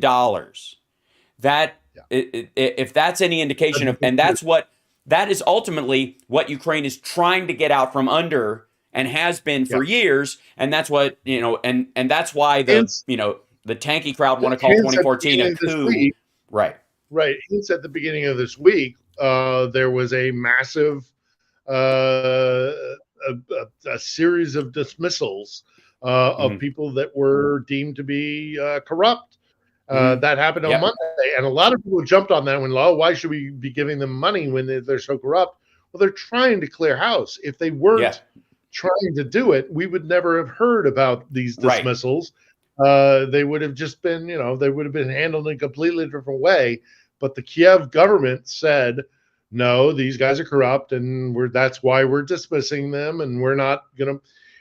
I'm going to do a vlog. My intention is to do a vlog about this in the very near future. But if Mm-hmm. this is a really simplistic way of responding to this, but you lie down with dogs, you wake up with fleas. Mm-hmm. And Yeah. unfortunately, the way Russia conducts itself is that, It's six um, flea-ridden dogs on you for years. Go yeah, ahead. pretty Sorry. much. Mm-hmm. But it also doesn't see corruption like we do, Mm-hmm. because they don't believe in the rule of law. So they see it So as inevitable. Right. their standard operating procedure is corruption, and because they have no rule of law, you only get caught out for your corruption if you are against the power structure. If you bump Right. up against the power elite in the Kremlin, and you are a guy who operates like everybody else operates, you cannot do business in Russia without being corrupt. What we would deem corrupt. But the difference is, as long as you are playing the game that the power structure in the Kremlin wants, you're going to be fine. The Mm-hmm. second that you disagree with somebody, well, then suddenly it's a corruption issue. We Right. don't really, Well, don't that's really care. that's Xi We Jinping's. care about power. Yeah. By the Yeah, way, yeah, you're and watching HAL Sparks Mornings Mega Worldwide. This is Philip Bittner. He's joining us from Kiev. You can follow him on Twitter using that little name right there, Philip Bittner, 1L 2 T's. And we, Phil and I talk about Ukraine and the conflict there because this is the last war he's going to cover, and then he gets to retire and do travel logs. Speaking multiple languages and trying food like Anthony Bourdain. That's my rule for him. And then Xi Jinping does this, and the Chinese government, the provincial governments of in China are always brooming corruption as part of their thing. It's like it's I guess I guess it's like Hydra. Take out one and two will take its place, but it's this constant talk of this, and a lot of it is really just to cover their own corruption. So like if somebody gets, if the corruption is discovered, what you do is you throw somebody who's under you to the wolves, and you go, if you don't take the blame, I go after your family. And this happens all the time over there. And Xi Jinping is very feared because of that. He's not particularly bright. He's not particularly charismatic. He just doesn't give a fuck. So they will use this anti-corruption label on stuff like, we're getting rid of our corruption, good for us. And really what they're doing is just brooming anybody who's competition. In China, there is a thing called guanxi. It is necessary to get anything done in any part of the country. And it basically, in English, means you scratch my back, I'll scratch yours. But we're trading favors all the time. It's a quid pro quo all the time. Guanxi is, and it's a standard operating procedure. It's not that you come up with something and you go, even where you have to work it out, like you do this and I'll do that. It's just understood. And especially if you want something from someone who's at a station higher than you in the government or in business, you're not going to make any movement without guanxi being part of that. And the same thing is true. You can think of it as the normal element of Russian corruption, by the way, that was flooding Ukraine when they basically ran the place with Yanukovych in charge. That's it. And effectively Lukashenko right now in Belarus. Yeah. But yeah. Chris is saying how gifts. It's not quite the same as gifts. It is literally a constant, never-ending quid pro quo that is understood, or nothing will happen. It's an unwritten contract. Yeah, and it's specific to. It's not like you and I will be in business and we'll do each other a solid. It's that, okay, I'll do this normal business thing with you, but you have to look the other way when I do this, and I'll look the other way when you do that. It's weird. It's not just the overt business that's going on. It's that as we're doing business together, you're going to realize I'm skimming. And I know for a fact you're skimming, or I wouldn't be in business with you. So what we'll do is, if we're going to have this deal, both of us will ignore and be quiet about the skimming, or help each other skim. And that's often what it is. In China, what happens is that businesses and government people work together. They will agree to split the skimming. The closest story I can think of is in tales of you always hear tales of New York bad cops taking drugs and money from drug dealers and the like. And so all the guys in the unit have to be on board Serpico style, or nobody can get away with it. So the whole idea is that that's what the guanxi would be. All the guys in the unit are on the take, and nobody tells. And if you want to be part of this unit, which will help you get to the upper echelon, because you want to be detective, you want to move up, you have to move through this specific group. Then that's the guanxi you have to deal with. Okay, we hear about that, and that's a scandal in the United States. We make a whole movie about it. We tell Serpico becomes a story and a warning to the entire Chinese government, from the CCP heads to the provincial governments to the fucking cops on the street, is all run that way. And anybody who wants to do business is constantly doing that on a massive scale. Now, in Afghanistan, places like that, people will know that you have to pay certain guards to get through and get past, and you're bribing your way around the country, and it's hit and miss. It's constant there. And in Russia, it's very much the same thing. I know a lot of... Yeah. There are 2 points that I want to make about that when it comes to Russia. But first, I'm seeing in the chat, by the way, how's the food situation? The food situation is fine. No need to worry about that. We're good. Shelves are full. Quality is not so great, but it's okay. But there are 2 points I want to make with what you're talking about, Hal, when it comes with, what was the phrase that you said it was guanxi. Prevalent in China? Guanxi. So in Russia, it's a krisha. And a krisha is translated roughly, accurately, as roof in Russian. So everybody has a, not roof, ceiling. Ceiling is probably the better term, because direct apple-to-apple translation of Russian is really difficult. But So accretia is, let's say, a ceiling, but every ceiling is a floor. So that's the mentality of it. So that you have accretia above you, but you are then in turn accretia for somebody below you. And so that structure is fine if the guy above you is going to protect you, or you're responsible for the corruption that is below you as the creature for somebody else. If you follow me. So it's basically feudalism, and it's you have to protect the guy below you with the understanding that the guy who you answer to and that you give tribute to is going to take care of you in a crisis. There's a great movie I recommend anybody who wants to understand Putin's Russia is to watch a movie called Leviathan, which I think came out in 2008 or 2018. It's easy to Google it. Just Google Russian film Leviathan. And that whole story is about that concept. There's a guy who's getting put upon. He has a buddy in Moscow who's an attorney and understands the legal system, which is basically just he knows powerful people in Moscow. So he comes to the province to help his buddy out. And I won't spoil anything, but it's a great example of, like, you're good if you've got somebody taking care of you. If you're in the corruption system, if you're a link in that chain and your link is strong and the link in front of you and behind you is strong, you're fine. But the second one of that breaks down, then you're screwed, because it's not about law, it's about power.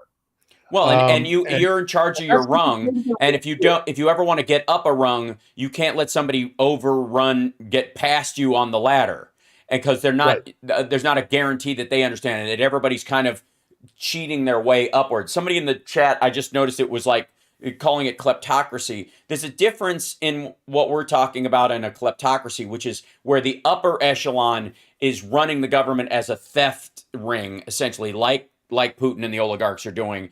The substructure is just largely people trying to get by in a corrupt system and adapting to it for no other purpose. It's not because that's how they want it to run. It's because if you don't play the game, you're screwed to some degree. And the two are not mutually exclusive. Right. They can happen. Both can be true. Yes. Both things can be true at the same time. But I wanted to get back to this issue, and I'm going to be doing a vlog about this, I promise you, very soon, about this issue of if you lie down with dogs, you wake up with fleas. Is because if you do business with the Russians, because the Russian system inherently has what we would consider, not what they would consider, corruption, because they consider it simply power will as power does. We see it as corruption. If you start working with the Russians, if you start, doing business, familiarizing yourself with, you will most likely be drawn into what we in the West would consider corruption. And there have been 3 separate cases this week alone. I mean, the FBI case that broke with the head of the department of the FBI in New York. I think that was on Monday. There's been a recent arrest in Spain with a Brit who was laundering money, I believe it was, for the Russians. And then, of course, the sweeping of a bunch of guys who are in the government here in Ukraine. All of it is the same story over and over. If you work with the Russians, because the Russian system is built on a lack of a rule of law and what we would consider corruption, you're going to be drawn into corruption. And that's what they're trying. That's a huge part of why this war is happening, because the Ukrainians are like, we don't want that. That doesn't work for us. So it doesn't work. You can't build anything on it. Here's the thing. And it is different than the system in China, in that the system in China is, you just have to understand that whatever you're making over there, they're going to copy and steal it. It's just an understood, because there's this essential tenet of the way they interpret Marxism, and something that in their particular ideology, that if you copy something directly and it fails, you are not responsible for the failure. If you add anything or augment or improve on something, any failure, you own it going forward. So everybody has been taught this over time. And so it is built in this copycat mentality as the safest way to operate. And the easiest thing too is that let other people make all those mistakes and just go, all I did was copy their thing like you told me to, and you're safe. That's been that way for decades. So the difference though is that as a business person, if you go to Russia at some point after enough vodka, I suppose, you might wake up, next to a warning of some sort. You'll wake up with a note on your pillow, essentially like, here's a copy of the video, here's the thing, like, yeah, or you get hard copies of photographs showing you with a bunch of underage hookers. Right, exactly, that kind of stuff. If you're a Ritter type, it's even worse. And so in China, the difference is that if you're going to set up business there, the understanding is like right now there's an electric car company called BYD over there, and the cars themselves, other than minor cosmetic aspects of the shell, are Teslas. They are, for all practical purposes, run off a copycat line from the Tesla Gigafactory that they built elsewhere. And BYD is slowly but surely overtaking the sale of Teslas in China as Tesla got this tax break, lowered their prices, and then everybody got mad. They went and they're buying the BYD ones. And those cars there is nothing unique or special. They are specifically stolen. It is just stolen and copied. And the most businesses that operate in China have this line. They're like, we'll do business up to this point. And then the minute the copycat gets too bad, where it's eating into our world market share, where the intellectual property rules of the United States can't stop it for us. Like, and when I was in China, I had to get a burner phone for a while I was there, like one for us to use in country because the networks are different and you have to, I wouldn't use my real phone there because anywhere you walk, you can practically get everything taken right off of it because there's so much scanning going on. And unless I wanted to keep it in an RFID sleeve all day long, it's just useless. So I just got my own phone with limited contacts, the apps that are there, and nothing else. And by the way, in contacted, if I did anything, if I made any phone calls, it was through a VPN or using a computer. But as a joke, because I thought it was cute and funny, I got an Apple phone. So over there, they have a company called Apple. And Apple, the stores look exactly like the Apple store. The phones look exactly like the iPhone. They have it looks like he's made out of paper mache. This paper mache Steve Jobs statue in two of the stores we went into. And it was just so ham-handed. The same furniture, because they make the furniture you see in the Genius Bar and at the Apple stores. That furniture is made in China. So they just use the same fucking things. And so, but Apple has decided that as long as it doesn't go further than Apple stores in China, who gives a fuck? It's a big market, but they'll sell to the rest of the world. And and the average Chinese person can't afford a real Apple iPhone anyways, so they just go and let them build it. And by the way, when you see a fake made on the streets of New York that's a copycat Louis Vuitton bag or whatever, those are made in the exact Louis Vuitton factory in China. It's just the night shift. So what happens is any factory where you set up and you're like, I'm making my, like, whatever your brand name is that's all fancy, all day long from 8 a.m. to 8 p.m. or whatever it is, they make your thing. They take your actual materials with your actual logo and your actual zippers and your fucking buttons and your design, and they sew them. And they make them, and then those are the ones that are the legit ones that go to real stores. And then those people fucking, they ring a bell, those people walk out, and another group just like them walks in and works on the same machines with the same shit and the same branding stuff and the same zippers and the same everything. And they just they just keep making them. But they sell those on, and they're sloppier and faster because they crank them out quicker because there's no quality control. So they work as fast as they can. There's way more fakes of everything in the world than there are the real thing anyways. So they just blast through, and then those end up on the streets of New York as a fake Louis Vuitton bag. And Louis Vuitton and all those companies just go, fuck it. You know, if you can't avoid it, it's going to be the price of doing business, and the cheaper cost of making that stuff is worth it to us up to a line. Then one day, China crossed the line with fucking everybody. And it was about 5 years ago. And it was economic war. They decided, let's put all these giant companies. Huawei's going to show up in the United States and take over Europe. We're going to run all the cell towers in the United States and all that. And we're going to own 5G because everything's 5G. Their fucking tanks are 5G. They love 5G and they don't know what it means. And everything's, by the way, 3G. But they call it 5G. It's so stupid. But anyways, they decided, China decided this is their time to make their big move on the chessboard. And the rest of the world, it was timed very interestingly with COVID. It happened almost the exact same fucking time, which is really, the timing of it is hilarious. Everybody went, oh, well, fuck this, bye. And everybody started scattering. and Russia, their version of it is, if you're going to do business here, you can make a lot of money, but we're going to attach a leash to your neck. And you got to pay. You got to pay all the money goes ultimately to the Kremlin or to the Moscow power elite. There's one other point. I don't know, how are you set for time, Hal? We're up at 9 o'clock. We got a couple more minutes. I started like 8 minutes late because I drove all night last night and got in at 2 a.m. I'm sorry to hear that, buddy. The life of a comic, or a musician, or performer. I want you to give me warning before we have to bow out here, because I need to make a plea to the good old sparklers again. But this one is not just personal, but anyhow. But let's talk about corruption. A little bit further about corruption when you talk about Ukraine.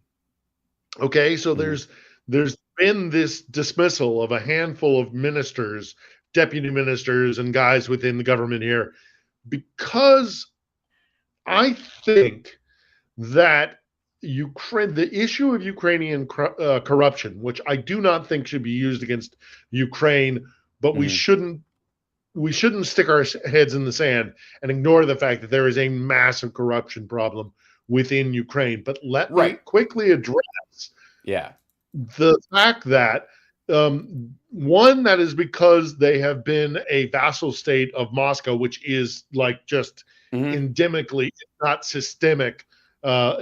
systemically corrupt. So there's that. And that's part of the reason why they're fighting this war, to get away from that kind of corruption.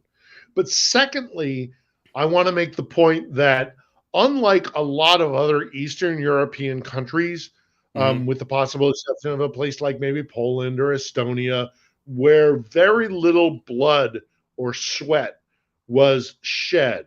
It was a mostly peaceful movement that divested itself away from the Soviet Union, broke away from the Warsaw Pact. For the most part, those revolutions happened with pretty minimal violence. I mean, you saw Ceausescu being hung in Romania, but there wasn't like a massive war. Yugoslavia, but that had nothing to do with corruption so much as it had to do with, long-standing ethnic tensions. But what I have heard from so many Ukrainians, and this again is where I think there is a breakaway from those who were in the Warsaw Pact, who broke away and got their independence, and this country, which is shedding just so many lives, and the destruction, the scale of the destruction, that there is a feeling here in Ukraine that we are not going through this and going to come out on the other side as a kleptocracy. We're not just changing one kleptocratic leader for another. This has got to mean something. So, okay, again, other Eastern European countries, they came away from the collapse of the Soviet Union. They came away from the Warsaw Pact without going through the trauma that Ukraine is going through. Again, I don't want to get into this massive debate because it's all horrible. But you're not, so many Ukrainians I have spoken to are like, we are not going to lose our young men and women in this god-awful war. We are not going to have half of our country destroyed and then come away from it and have a bunch of crooks in charge in Kiev, like we would have done, previous to the, 2008, really, in Maidan, or sorry, 2014 in Maidan. So I would be willing to, I think it's a safe bet that when this war is over, the very next issue that's tackled is, okay, we beat the Russians. Now let's look at ourselves and clean this shit up. Well, they're going to be brooming economic saboteurs left over from Russia too after the fact, which is part of what happened after 2014, part of what happened when they, in the mid 90s as well, is that Russia went, okay, we may not be in control of it, but we can be in control of it. And, Peter Zion has made a really good point that for Russia to feel comfortable with their NATO boundaries, they would have to control countries with a combined population that's like 3 times their own population. That ain't cool. That's never going to fucking happen. That's just ridiculous. Even the United States at our worst imperialist impulses from the Project for New American Century weren't talking in terms of occupying fucking 12 countries to keep the rest of the world at bay. Like, it's lunacy. So I wanted to show everybody real quick, and I'm going to pop this up on the screen. This is, let's see if I can make this happen. There you go. Hold on. This is the Opwa. This is the Opwa R9 and R9 Plus. And this is from Phone Arena. The most blatant, iPhone ripoffs we've ever seen. The new ones, by the way, have all 3 cameras. This is older too. This is 2016. They have the 3 cameras. They look fucking exactly like the iPhone at any given time. Same colors. They even they tint everything the same. And I got one because it was hilarious. And I wasn't going to use my real phone over there. But it all runs the same way. You can switch it over to English because they were expecting, honestly, they were expecting to be able to sell these in the United States, and Apple and the U.S. government and all the consumer protections we have, which because these things are fucking spyware. Come on. They're all full of trackware. But they're Apple was like, yeah, no. Yeah, you don't. I mean, it's one thing to steal our shit and only sell it in your own country or maybe India or Vietnam, which is what the other markets they show up in. But yeah, that's not happening. You don't get to do that here and in Europe. Fuck you. And it was just hilarious. And like I said, I'll show pictures of the. I'll show pictures. I gotta go find them. But I have pictures of me in the Opwa store in China. It's fucking hilarious. It's just so. You don't go down to the Apple store in Burbank, and next door to it is the Oppo store. The Oppo store, no. But in China, that's exactly what happens. So you'll have you'll have Starbucks, and then you'll have Starbucks next door, and you're like, get the fuck out of here! What are you doing? They do have Chinese Disneyland, and I've been there. I've been to Chinese Disneyland, and the best ride there is the Tron ride, which they need to make that. They need to build that one over here and turn it into Tron ride. Yeah, I know. It's fucking, and you're on the bike, and you it's kind of like the Incredicoaster at California Adventure, but you're sitting on the bike thing and riding it like this. It's super fucking cool, and I don't know why they don't have it here, but because Tron did way better in Asia than it did over here. That's why, because it was huge over there. And because I've been on that Millennium Falcon ride at Disneyland, and you can do better. Man, but Tron ride. I like it. Summer hates the Millennium Falcon ride because it's just too much work.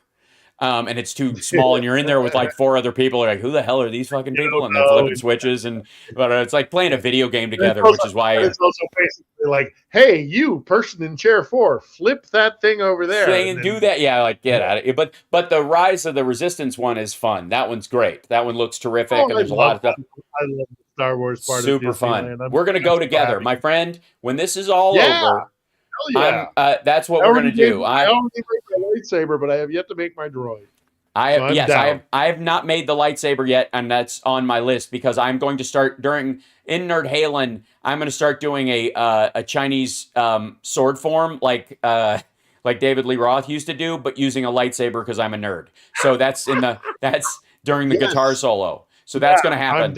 I'm already working on it. But we need we have only started getting into the big enough stages. But when it happens, we're going to do a big sparkler meetup.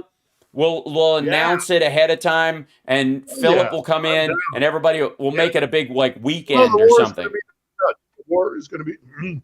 The war will not last the rest of this year. To summarize, we've talked on so many different as you and I are so likely to do, how we go from topic to topic to topic. Yes. Yes. Because we're chatty Cathys. Of course we do.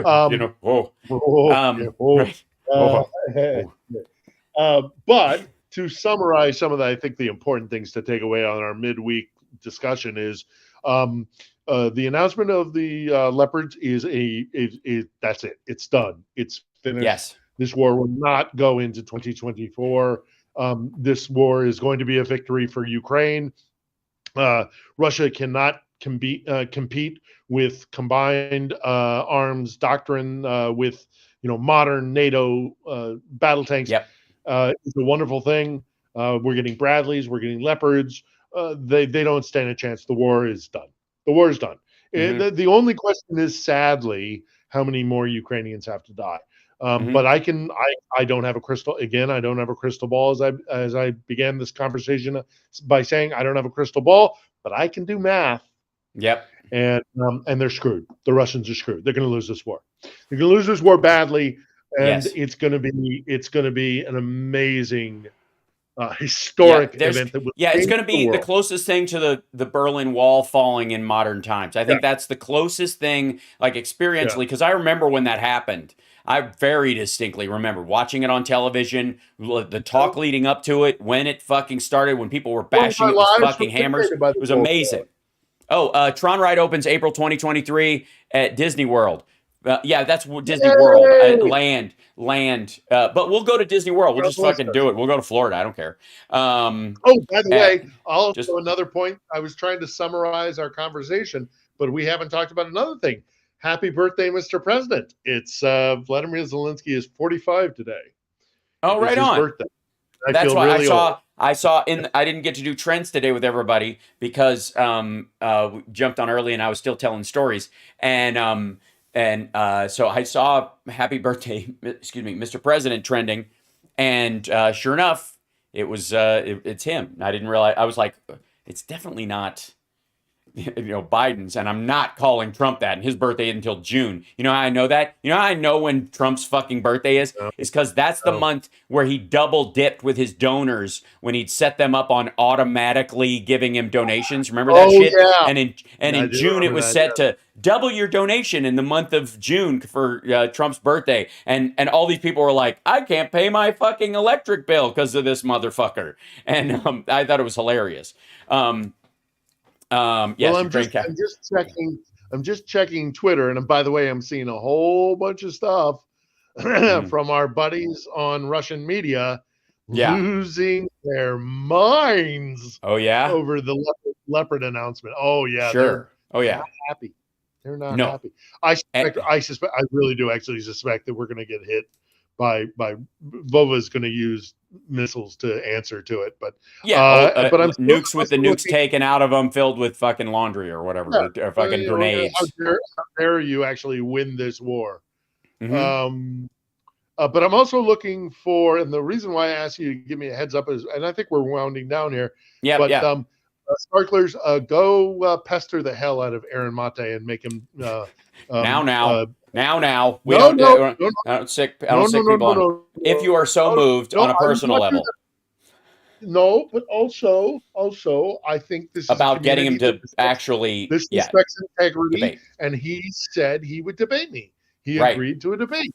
So I would not do this. I would not tell the community to go pester somebody who had not stood up and raised his hand, but Mate did. So keep him to his word. By the way, and people are reminding in the chat, and I just want to make sure that you know that I was on Joan Esposito's show. I fill in for her sometimes, like I did when you came on the show a little while ago. Right. She wants to have you on her regular show with her as well. So we're going to set that up. I'm on with Tom tomorrow.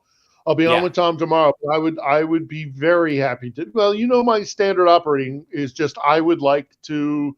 I would like to be able to talk to as large an audience as I possibly can, of course, because I have a perspective that not a lot of people do. Certainly not within the a topic we didn't talk about. Maybe we'll talk about it on Saturday. Was I spent with I have somebody who comes and cleans my apartment.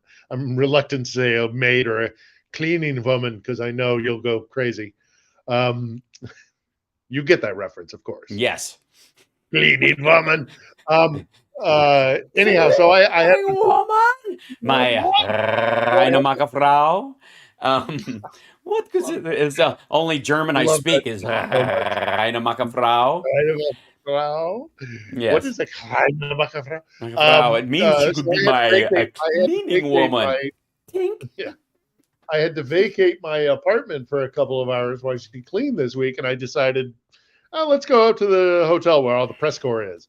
And I went and had a coffee with the press corps, and I ran into a couple of people. And look, they're doing a good job. They're doing the job that they are able to do, given the game that is being played. Don't hate the player, hate the game.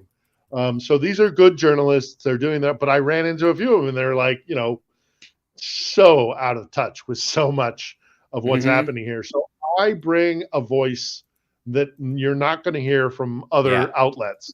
And so if I can grow my audience and get that word out, which is basically, this is an amazing country that is ultimately destined to win, deserves to be independent, deserves to own sovereignty, have the rule of law, build its own, space on the global community. And it's going to be an amazing country. And if I had a few extra bucks to invest, I would start looking towards investing, because with the Leopards and the main battle tanks coming, it's only a matter of time. Once it takes off, right? So, well, they're gonna. Yeah, I'm curious. I'll do a vlog about that shortly. Sure. But I'd love to debate the tanky of all tankies. So go make him. Make him. Okay. We'll prod him. See if he keeps his promise. I'll debate any of those idiots too. But in a lot of ways, I know. It's like I have to say. Like, I consider being on those things, but on occasion, I'm like I find I'm bored by their arguments. Like, it's so, I got to fucking address this shit again. And, you know what I mean? By the time I've covered it so many fucking, it's like Trump. At this point, I could sit across from him and debate him on every fucking bullshit point. Or Mike Pillow, for example. I've had a standing offer to him. I emailed him again this week because I got his email address from this guy who gave me his phone number, and I called the number on the air, and I was like, please I want to have him on the fucking show. But like, I've gone through all of his fucking movies, and I'm like, I'm kind of like over it. I'm like, dude, this is the same shit. Like, I'm bored with your bullshit. I can only imagine. Who's the guy that made the documentary, the Mules documentary? I know you. D'Souza. Yeah, he wouldn't debate me either. He was that motherfucker. That he wanted me to provide him with 3 points that I had a problem with, and he would address them in a fucking video. I'm like, no fucking way, asshole. No. 1-to-1 live. No. And no edits. I'm not cutting. Fuck you. No. And of course, he evaporated at that point. Of course. Anyways, keep Mate to his word, and I'm looking forward to debating them. I get your point about debating these guys, but I also, if it wasn't for the it's worthwhile. Real human lives are at risk here, because if they lose the support of the international community, a lot more Ukrainians are going to die before this thing is completed. I have no doubt that ultimately, with or without international support, the Ukrainians would gain their sovereignty, because you can't defeat a country and a people who are determined to resist. Not like this. You're never going to, especially if you would have to occupy the country to do it, and it's just not fucking happening. Anyways, I'm going to let you go and try to get a little bit of vocal rest in today. One last little quick point I'll make about both of these issues, about you and me debating people. Not to toot our own home, but because I'm a guest, I will shower you with some praise and get a little bit of sugar on the side. I think both of us approach these issues and keep that lovely voice, safe, so you don't have to verbally respond. But I think that both of us approach these debates and these issues, by and large, not from a dogmatic left or right position, but because we believe in what we're saying. We've gathered information and we are assessing them, and then we put them out with a perspective that, okay, happens to lean left, but I'm not carrying water for anyone, and I know you aren't either. I happen to love and believe in the Ukrainian people, and I know that you happen to stand by your conviction. So we're not dogmatic. So that's why I think both of us are particularly useful and problematic to them. Right. Yeah. Anyhow, I agree. Thank you. All right. Much love. Absolutely. I'll send you Joan's information and get you on board with her. It'll happen. Thanks, buddy. Keep that lovely, delicate, beautiful voice, safe and protected. It's true. And thanks everybody for watching. Slava Ukraini. Yeah. Okay. Thank you, brother. Appreciate it. That's true. Right. Okay. Cheers. See you later, Phil. Thank you. Thank you. Right, guys. Okay. See you Saturday. Thanks. And thank you guys for showing up today and for all the questions. I tried to get through as many as I could in the last little bit. If you feel like it, this is HAL Sparks Mornings, Mega Worldwide. I'm on Monday, Wednesday, and Fridays. And these are, more guest-oriented conversations. I'm expanding that part of it, trying to get better guests as well.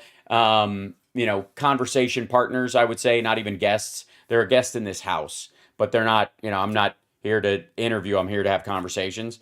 And I think that's important, So anyways, if you're interested at all and you like the show, patreon.com/HalSparks, a great way to support the show. Thank you so much. I will see you guys this afternoon for the regular show. Good Lord, we have too much to cover. Holy shit. And to everybody who came to one of the gigs, bless you. Hey, Bicycle Mike. Good to see you. What's happening, SG? Thank you so much. You guys were lovely. It was great running into you guys and bringing friends and whatnot. And the gig at the M was just too much fun. And now my throat is hot every day, and it will be for a couple days as it cools down. How could you get Malcolm? I probably, yes. I'll reach out to him. I'll see if he can come on. Yes, I will reach out and see if he'd like to come on. I think that'd be great. I would love that. So, Ben Mycelis on? I'll reach out to him. I think that's a great idea too. I would rather have on people who don't already have plenty of room to say what they're saying. And Mycelis, since he's on Midas Touch and all that stuff, they have, God knows, I raid, I'm just saying. I send raids their way. I don't see any raids coming back. But no, I send people over there because I know you guys can hear their take on stuff and they've got their act together, verbally. I would like to get to people who you might not necessarily know the angle or hear, that aren't necessarily talkers for a living. Does that make sense? Who, maybe show up in those rounds, maybe do a bit of punditry like we had Frank Fagluzzi on and that kind of thing, but don't necessarily have their own show per se. By the way, Don Jr. just launched his fucking podcast and it's gonna be fucking painful. And at some point, depending, I might do a dedicated episode where we just go through one whole episode of his nonsense, because I have no doubt it's going to freak and fizzle, considering his fucking thanks Pfizer finger movements all the time. Holy shit. That dude trying to hold it together for an hour. I mean, that's what the cigars will be about, just like slowing him the fuck down. Good Lord, it'll be painfully entertaining, I have no doubt. Anyways, I love you guys. I will see you guys later on this afternoon. Take care of yourself and take care of somebody else. And thank you guys for the support. Thank you for your eyeballs. Thanks for being here. And trolls, thanks for being here as well, because you help us in the algorithm in a way that other people can't. And I'm going to go wrap myself in my weird sauna blanket and sweat and to help recover from last night and watch the right-wing fight between the Daily Wire and Steven Crowder, which is ongoing and is so fucking funny. There you go. So, there you go. Anyways, love you guys. See you later.